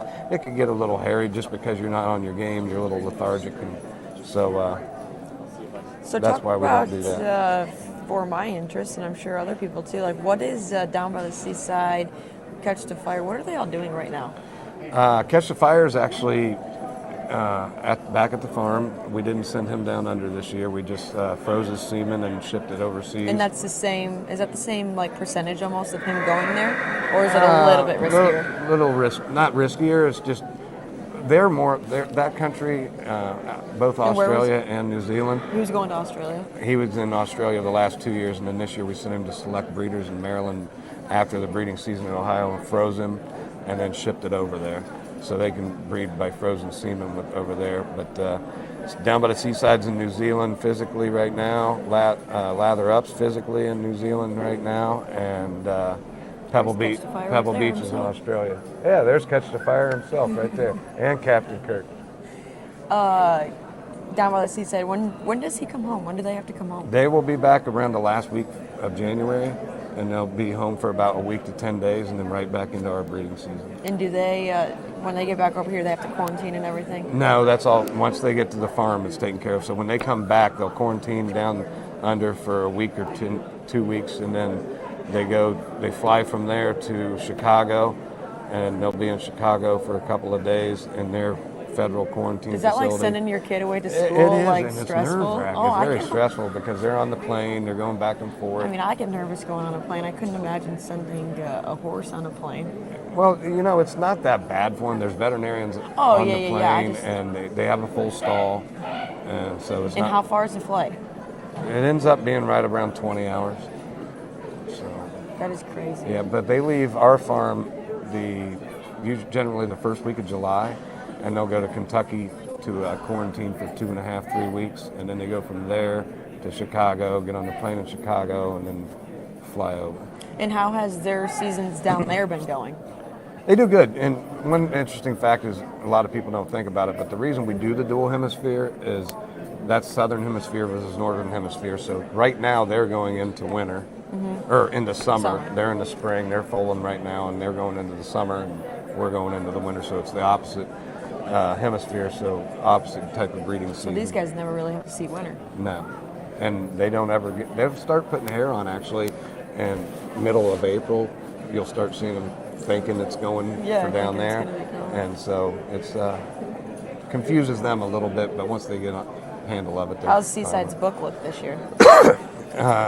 Knock on wood, I think we'll probably have a choice of what we want again this year, which is he had a tremendous year. He's the leading sire for 2-year-olds in North America. I think he's third in 3-year-olds and like fourth or fifth overall in all age pacers. So his book will be full probably right around Thanksgiving time to Christmas time, so everybody can get in their contracts and stuff. And then I'm expecting Catch the Fire to have a good response this year. He had a few good 2-year-olds. He had a great season. He's in the top 11, I believe, in 2-year-old earnings. We're very pleased with him coming on now with his full crops. His oldest crop, which is the 3-year-olds this year, that was the year that we only bred 80-some mares to him because he was still training and racing. So we just kind of held it to that. So now he's had full crops out, and he's going to show him. He'll prove himself even better, even though we had a phenomenal year this year. And obviously we know, we've talked about, and you're a part of the Sire Stakes program and everything kind of on the rise in Ohio. It was announced, I think, a couple days ago, Luperant's going to be standing in Ohio. Do you think that's going to make it even more exciting? Oh, anything is great for Ohio, especially when we're basically, in my opinion, the number one jurisdiction in North America with all the opportunities we have and the amount of money we raise for and all the different programs we have. So Luperant's a great addition. Down by the Seaside's great in his own right. Last year, TCI came in. We have In Range that's majorly focused on everything. Pebble Beach at my place, he was the 3-year-old of the year as well when he raced, I believe. Yeah, he was a 3-year-old of the year, not 2-year-old, but 3-year-old. And so we have some we have some very, very good stallions, and we got great farms. We all get along and work together. That is one thing in Ohio you do see, actually, for real. Yeah, you can consider it competition, but we all pat each other on the back, shake each other's hands, call each other, text right away to congratulate, and we work together, and there's not hardly any animosity at all, and everybody's just striving to keep this sport thriving. Are you selling a few here, you said, just a few? I've got 2. And is that it for the year? Yes. No, I actually have a Seaside colt that I put in the blooded horse sale. Oh, okay. So he'll be in that. He's selling in Mitch and Laura Nault's consignment, and then I have 2 here for in the Alliance bloodstock consignment. I bought the mares in full. They're tremendous mares. I bought them in full to Tall Dark Stranger, and then so these are the ones that were in the belly when I bought them, and they're selling here tomorrow. And then obviously those mares went to Ohio studs after that. A lot of good broodmare prospects in the sale. Are you looking at any of those? You always do. Yeah, you have to. You always have to continually upgrade, and now with the situation we're in, with where the middle market's kind of where unsteady, you're always trying to strive for the best. So I'm more focused on my own personal broodmare band that I have with my uncle is more focused on quality over quantity right now. And we'll see how that works. There's a few good quality horses. There are here, and you're always trying to do better and try and upgrade your stock. So, of course, there's a lot that appeal to me, but it just depends on where I am budget and pocketbook wise. And there's a few that might go pretty high numbers. Yeah. I think last year here there was $3 million horses sold. I believe so, yeah. A racehorse, stud prospect, and then a yearling. Yeah. But it's going to be fun. Hopefully there's a lot of good horses in the sale. Oh, it's Harrisburg's like the end of the year. This is like our Last hurrah. our trade show, and everybody's here. We're doing business for the future, dealing with stud contracts right now, and it's a good time. It's always a good time in here in Harrisburg. Busy time of year, and we're just 35 minutes away from the first hip going into the ring. So I'll let you go. I think we have plenty of yearling videos to keep looking at. And Joe, thank you for joining. Hey, thank you, Jenna. Take care, and always the best, Curtis. Thank you.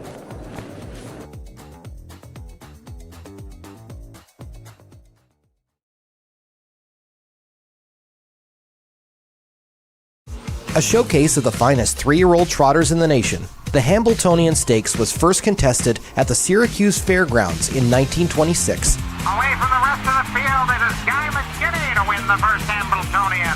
Named after Risdik's Hambletonian, the father of the American trotter. In 1981, set against the backdrop of New York City, the Meadowlands Racetrack at East Rutherford, New Jersey became the latest and longest running host venue. The urban stage for the most memorable moments. And he's pouring it on! McLovell has won! Here's the finish! Too close to call! Operation Hambletonian complete! It's Muscle Hill, 150-1, equaling the world record! 10 horses, $1 million, and a dream to be the best.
Own a little and love it a lot.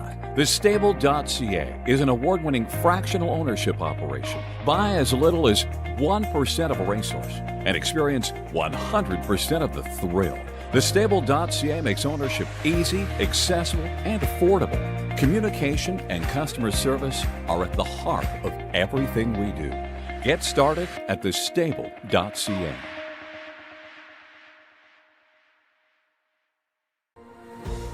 Harness Racing Update covers the sport from all the angles, with news, opinion, features, photography, and the most comprehensive racing, breeding, and sales stories in the game from around the globe.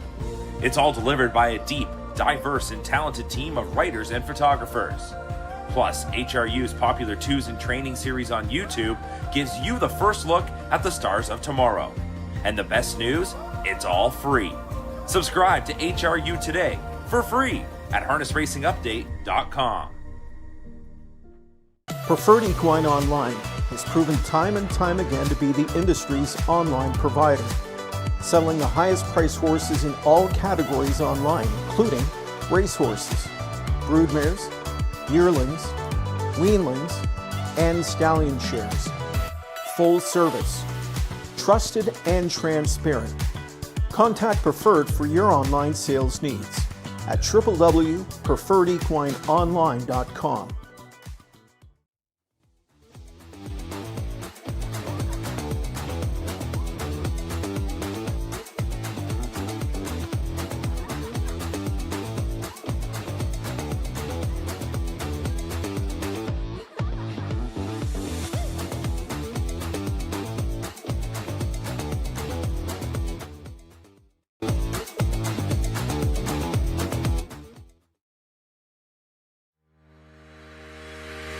Own a little and love it a lot. TheStable.ca is an award-winning fractional ownership operation. Buy as little as 1% of a racehorse and experience 100% of the thrill.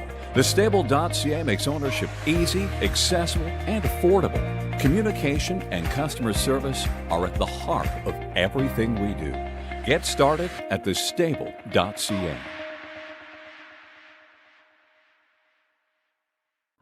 Number 144, Lovely Hanover. We are after that New Jersey Pacer, and this is a New Jersey Pacer. This is a Perfect Sting filly.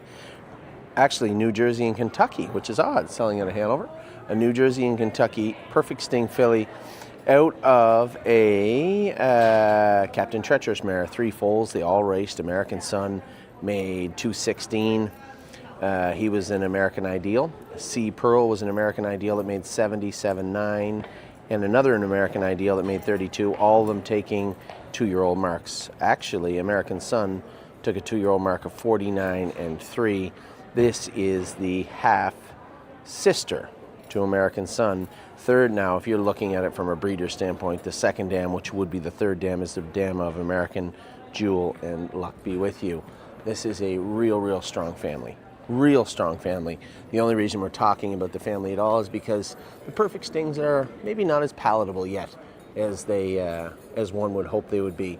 We got a little spoiled. We had one of the best ones in 2025, so we are obviously very open to the idea of having another one for 2026. This very well could be one, although the breeding is very strong and she may be outside of our price range. We will be watching very closely. Number 144, Lovely Hanover, New Jersey and Kentucky filly, March 21st by Perfect Sting out of the Captain Treacherous, sister to American Jewel and Luck Be With You. 167? All right, I promised everybody we wouldn't be looking at any more chimpanzees, but how can't you look at the brother to Apex?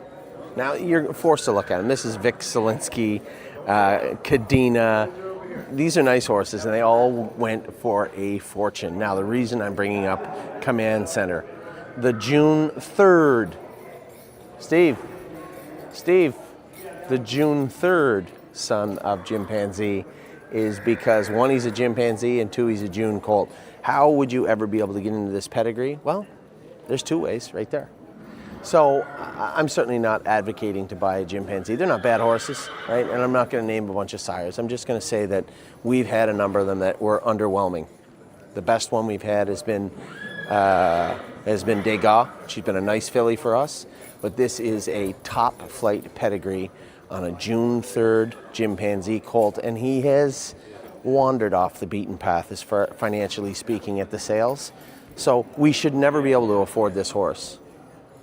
Might be able to. Very late on day number 1 at 152. He's very late on day number 1.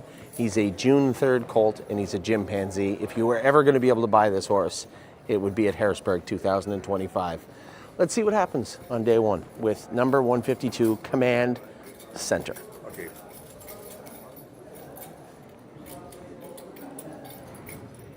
Number 153, Mizzy's Story. Now, we are on the lookout for a higher-end trotter. Geez, it'd be great to grab a Chapter 7, wouldn't it? Well, it's a good-looking filly right here. This is a Chapter 7 of a Donato Hanover mare. She is a sister to Win Missy B. Win Missy B made 1.6 million. Conway Hall mare was just an absolute killer when she raced. This is a great family. I like the family, but most importantly, I like this filly. I loved her video when I saw it for the first time. I like everything about her. She's what you would say at least a medium-sized filly, which makes her a larger-sized Chapter 7. Slick on her feet. She moves nice. She stands nice. I like everything about number 153, Mizzy's Story. She is selling late on day number 2. They end in the late 170s, and this is 153. Can you walk her down for me, sir? Thank you. March 22nd foal, huh?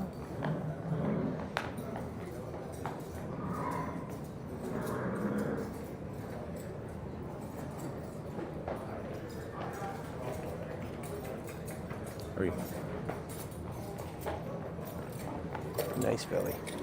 Number 153. Number 164, this is Stocks and Bonds. This is an April 5th filly. by Chapter 7. Now, I'd rather have a single jurisdiction New York colt at the end of the day one that looks like this. We might have a shot at a horse like this. Now, in the sale, again, you get long day one. It ends in the 170s. You're approaching the end of the sale. This is a first foal from a Muscle Hill sister to Peaceful Way. Don't see that very often. Peaceful Way was a much older filly, much older mare. And for this to be the first foal from a Muscle Hill filly sister, I'm a little surprised. This is an above average foal, an above average Chapter 7 filly. I'm talking myself out of this horse, out of us being able to afford this filly, but I'll tell you what, we are going to be paying very, very close attention. We are looking for a couple of New York breds. We are looking for a high-end trotter, and this filly would check both of those boxes, wouldn't she? So Stocks and Bonds, number 164, a really, really good-looking filly selling out of Blue Chip very late on day number one here at Harrisburg. Yep.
A showcase of the finest 3-year-old trotters in the nation, the Hambletonian Stakes was first contested at the Syracuse Fairgrounds in 1926. Away from the rest of the field, it is Guy McGinney to win the first Hambletonian. Named after Risdick's Hambletonian, the father of the American trotter. In 1981, set against the backdrop of New York City, the Meadowlands Racetrack at East Rutherford, New Jersey became the latest and longest running host venue. The urban stage for the most memorable moments. And he's pouring it on! McLovell has won! Here's the finish! Too close to call! Operation Hambletonian complete! It's Muscle Hill, 150-1, equaling the world record! 10 horses, $1 million, and a dream to be the best.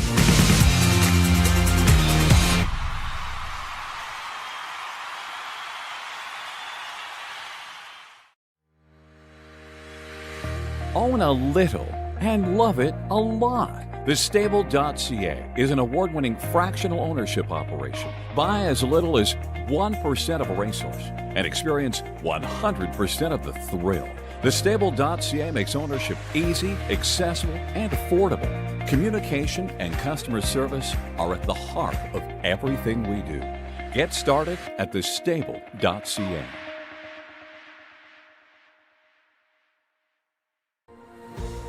Harness Racing Update covers the sport from all the angles, with news, opinion, features, photography, and the most comprehensive racing, breeding, and sales stories in the game from around the globe. It's all delivered by a deep, diverse, and talented team of writers and photographers. Plus, HRU's popular Twos and Training series on YouTube gives you the first look at the stars of tomorrow. And the best news? It's all free. Subscribe to HRU today for free at harnessracingupdate.com.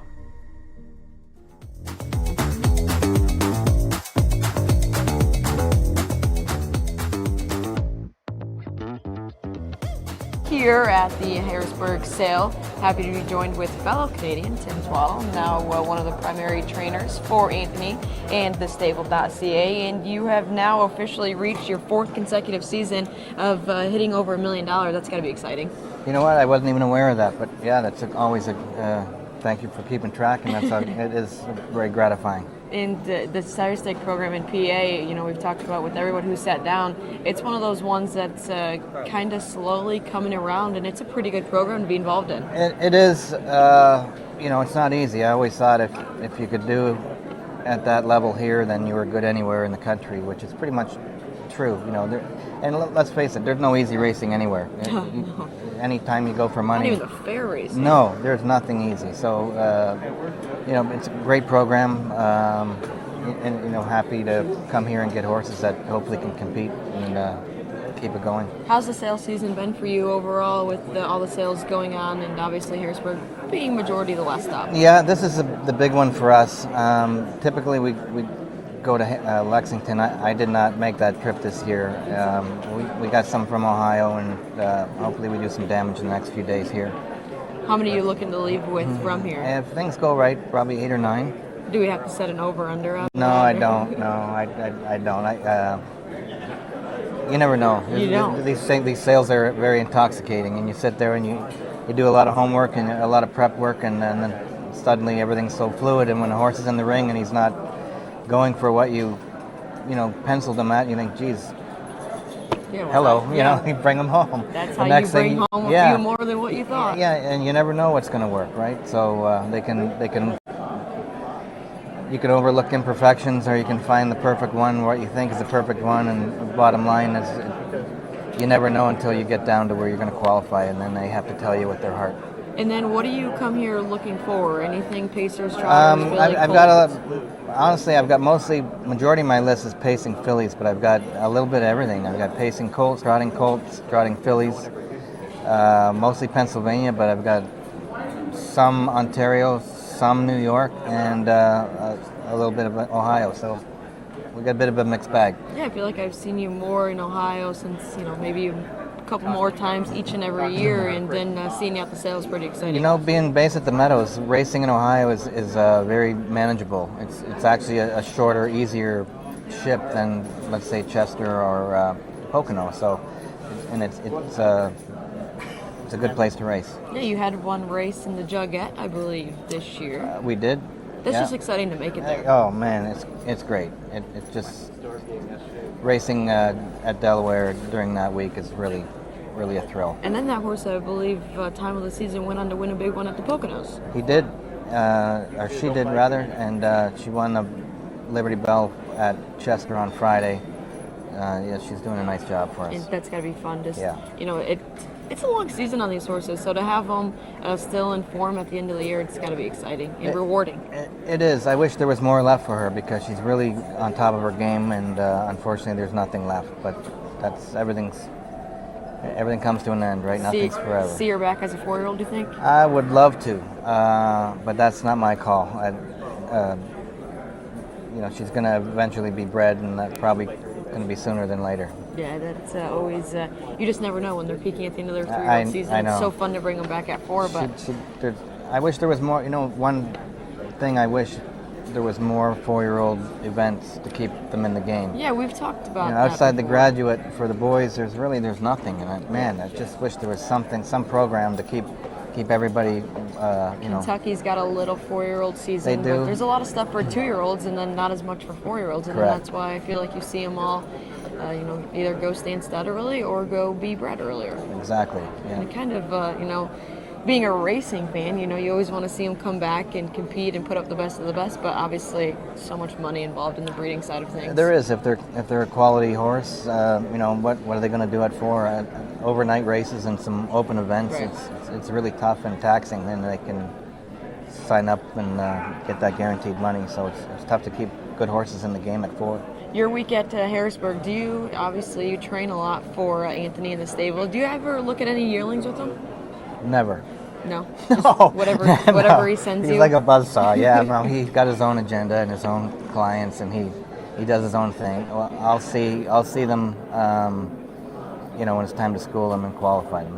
He does his thing. Does he do a good job breaking them when they come to you? When they come to you, are they well mannered? And they really are. His method is mine are day and night. I'm more old school. He's like first day, boom, boom, boom, everything is done. They're in the cart by themselves and. Well, I'm gonna break these 17 tomorrow, and then I'm gonna go over and qualify this one, and then I gotta go. We're were in the harness one day and line drive them, and so I don't know. I feel more comfortable that way. When I get behind them, I want them completely dummy-proof. Yes, right? tractors, water trucks, deer at the meadows, right? You guys got my goodness, you guys got a we zoo down we there, have so they got to be a broke to plethora of everything. livestock: foxes, deer, groundhogs, you name it, they're out there. Yeah, and but I will say I was always raised kind of more around homebreds, and that's why I kind of thought maybe ours were crazy. But the farms nowadays do such a good job. By the time they get to you, You know what? they're almost broke They're to everything. they're handled so well that it doesn't take much. No, you know, not at all. other than being at the track and seeing the tractors for the first time, Yeah. and other horses and stuff. And do you notice that, like, over the progression of your career, just how much smarter the breed is getting? It really is. I mean, it doesn't take much to get a horse gated to pace. They do it on their own. It's so natural to them, and every year it's easier and easier. Do you have anything you're looking forward to here in 2026? Anything Anything in particular? Any 2-year-olds coming back? You know what? We have a Sweet Lou half-sister to Time Is on My Side and Time of the Season. And she'll be the last one out of that mare, unfortunately, because that Mock Around the Clock was the dam, and she passed away last year. But the filly came in, broke nicely, and I'm excited for her and the rest of them. But she has got a soft spot for us. That is always exciting. Well, we're getting closer and closer to the first hip, and probably have a few to look at still. So thank you for joining us. Yep, Thank my you. pleasure. And best of luck the rest of the year and next year as well. Thank you, Jen.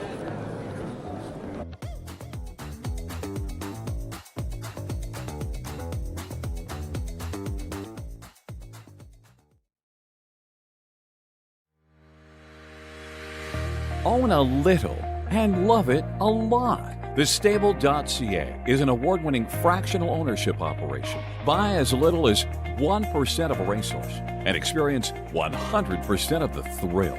TheStable.ca makes ownership easy, accessible, and affordable. Communication and customer service are at the heart of everything we do. Get started at TheStable.ca.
A showcase of the finest 3-year-old trotters in the nation, the Hambletonian Stakes was first contested at the Syracuse Fairgrounds in 1926. Away from the rest of the field, it is Guy McKinney to win the first Hambletonian.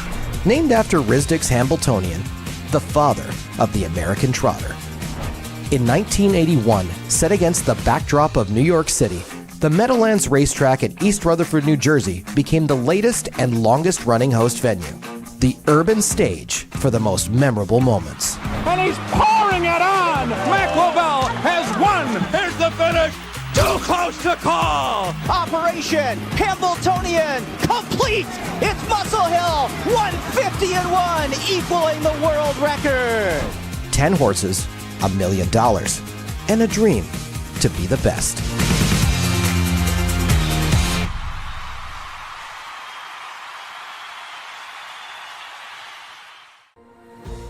Harness Racing Update covers the sport from all the angles, with news, opinion, features, photography, and the most comprehensive racing, breeding, and sales stories in the game from around the globe.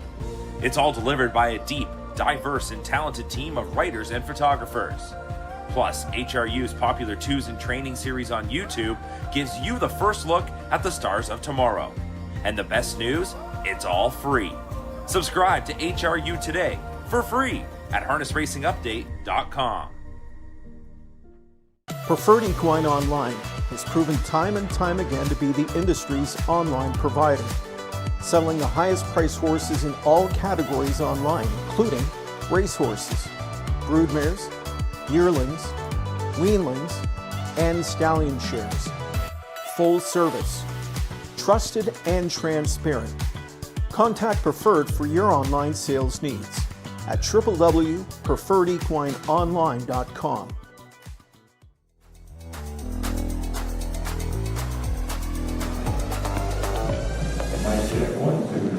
We have found them out looking at different horses and different yearlings, getting that list narrowed right down as we are exactly 10 minutes away from the first hip, stepping into the ring here at the Harrisburg sale.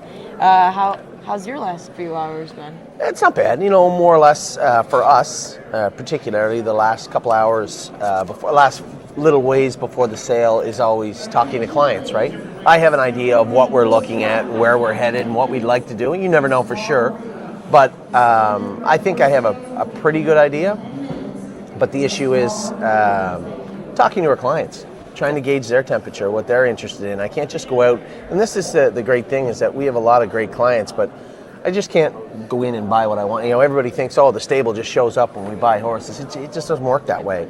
We have a group of core clients that, that help us, people that I kind of walk in lockstep with anyway, that come to all these sales with us that play a major role behind the scenes. And, I got my partner, John Evans, is at home right now watching the sales, also doing his own business and taking care of stuff from that end and taking care of his own stuff also. So there's always a million eyeballs on what we're doing. And right now, when the sale's almost about to start, it's like, all right, so where's our temperature? Where's mine? What are our thoughts are? What temperature in here? It's about -1 Celsius. It's freezing cold in here. But it's hard. I just want to know where everybody sits so that when we're done today, we take a deep breath and we walk out the door. Happy. Everybody's comfortable with what happened. We know why we didn't get hip X, but we know why we got the other ones. And that's the other problem, is that you have the lineup. So even though I might like hip number 84, you can't buy that horse without going past all the other ones you could have bought. So you got to gauge what's most important and where you want to be. So it's just logistical stuff as we get closer to the sale. But it's just been a whirlwind. You talked about the Breeders' Crown, how exciting it was for that, and that Breeders' Crown coming to Ohio. Unfortunately, my week started with the Jays losing in the World Series. You said you weren't a big baseball fan, but I watched the Tigers lose in, I believe, 15 to Seattle in their Game 5 or whatever, and I was clocked out. It's tough. It was the same thing as the Jays going to 18? Is that what the one game went to? Went to 18 innings and they lost. But the other night was tough because we had the lead the whole way, and it just felt like we had a path to victory. And it was a great game. It was a great game, but it always is awful when the game's going to go down in history, but you're the fan on the wrong side of it. and that's it. I think the players too. You can see the reactions on their faces the last 2 days, and with the way social media is these days. They get you so connected to everybody, and you feel like you're part of the. I watched your video. You feel like you know them. You feel like you're friends with them. You are upset because they lost. And you want to say sorry to their wives, their kids. You want. Trust me, big social media girl.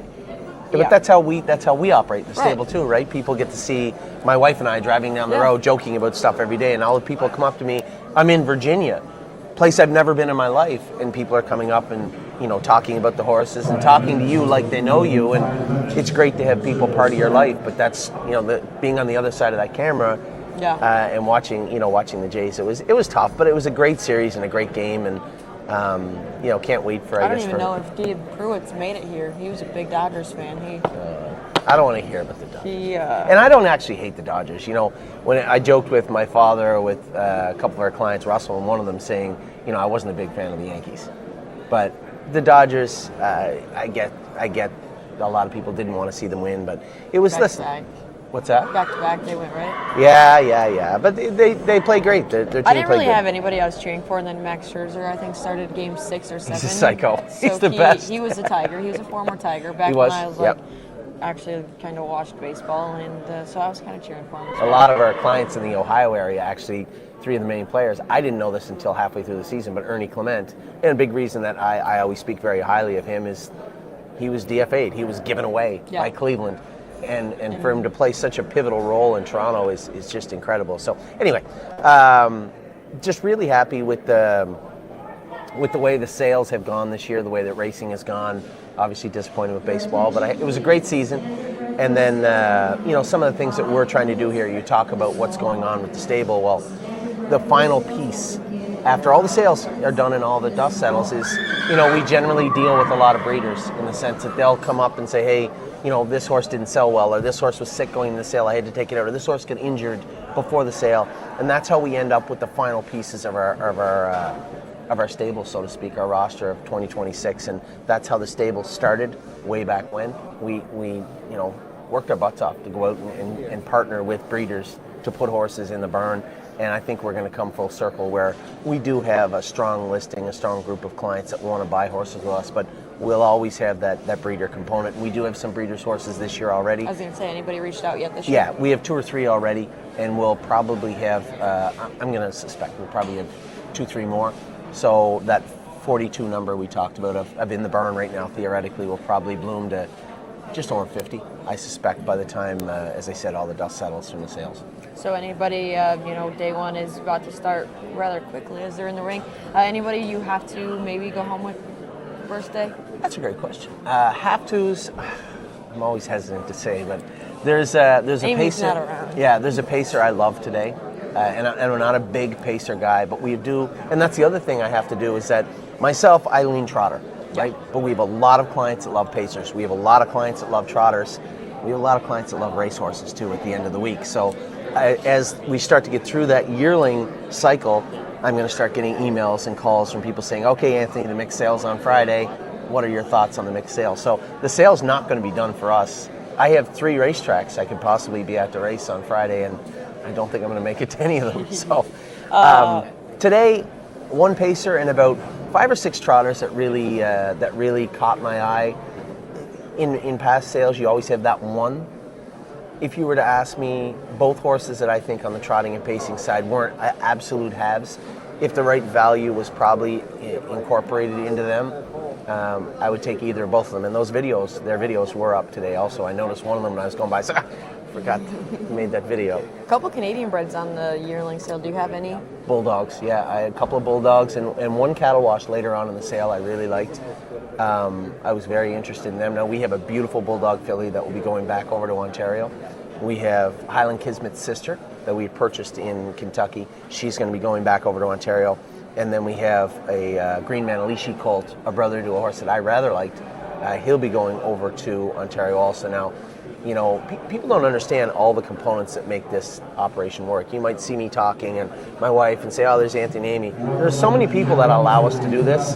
And James, of all people, still plays a pretty good role for us in Ontario, not just on the track. And he's very eager to go with the babies and will be a major role, I think, this winter. And something I'm very lucky to have.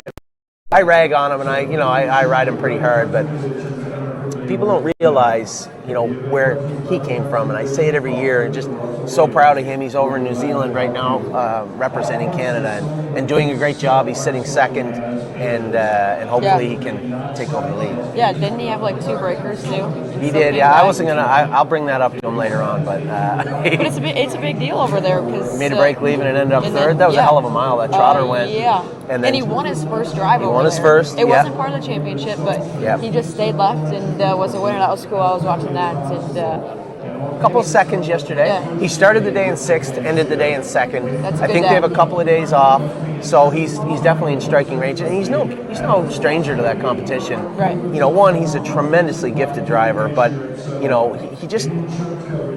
he's like a wallflower, right? He just assesses the situation, and within a very short period of time, he can fit into any situation. And I know from our family and definitely from Canada, we're wishing him luck, and I hope he wins it. Yeah, that'd be really cool. He's easy to cheer for. He is. Unfortunately, he's a likable kid. He is a likable kid and has always been that way. And I know that our family is always very, very proud of James. Well, and Curtis. We're always proud of you too, Curtis. Right. He said, right. Well, I think we're going to wrap it up for day one. And thanks for coming down you also. I mean, people don't realize, it wasn't like you were over in the corner and said, hey, what are you doing today? You took time out of your schedule to come here. And, you know, for everybody, again, we talk about components of the stable. You coming down here and playing this role is immense. It was really fun, though, to be here with you last year and then go to Northfield for an open house. And then, you know, you have Justin that I got all the time. You have him qualify a few horses. Then you watch those closely. And then, like, I knew I didn't work out in the next generation, but I knew all winter you were so high on Uncle Danny. Like, and just to be able to talk about it. He didn't have a bad year. Yeah. And he didn't let anybody down.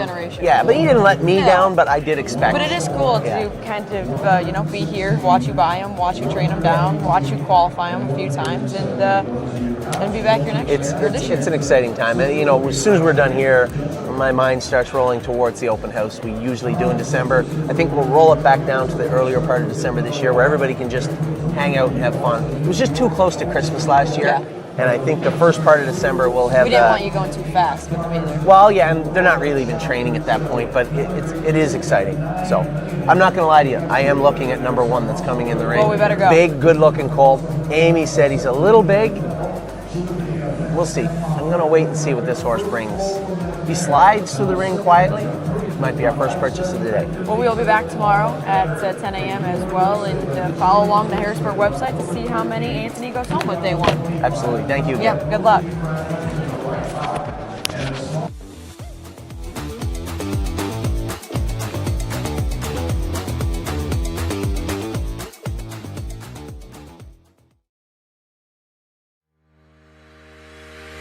Own a little and love it a lot. TheStable.ca is an award-winning fractional ownership operation. Buy as little as 1% of a racehorse and experience 100% of the thrill.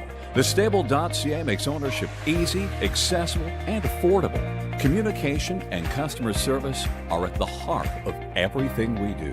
Get started at TheStable.ca.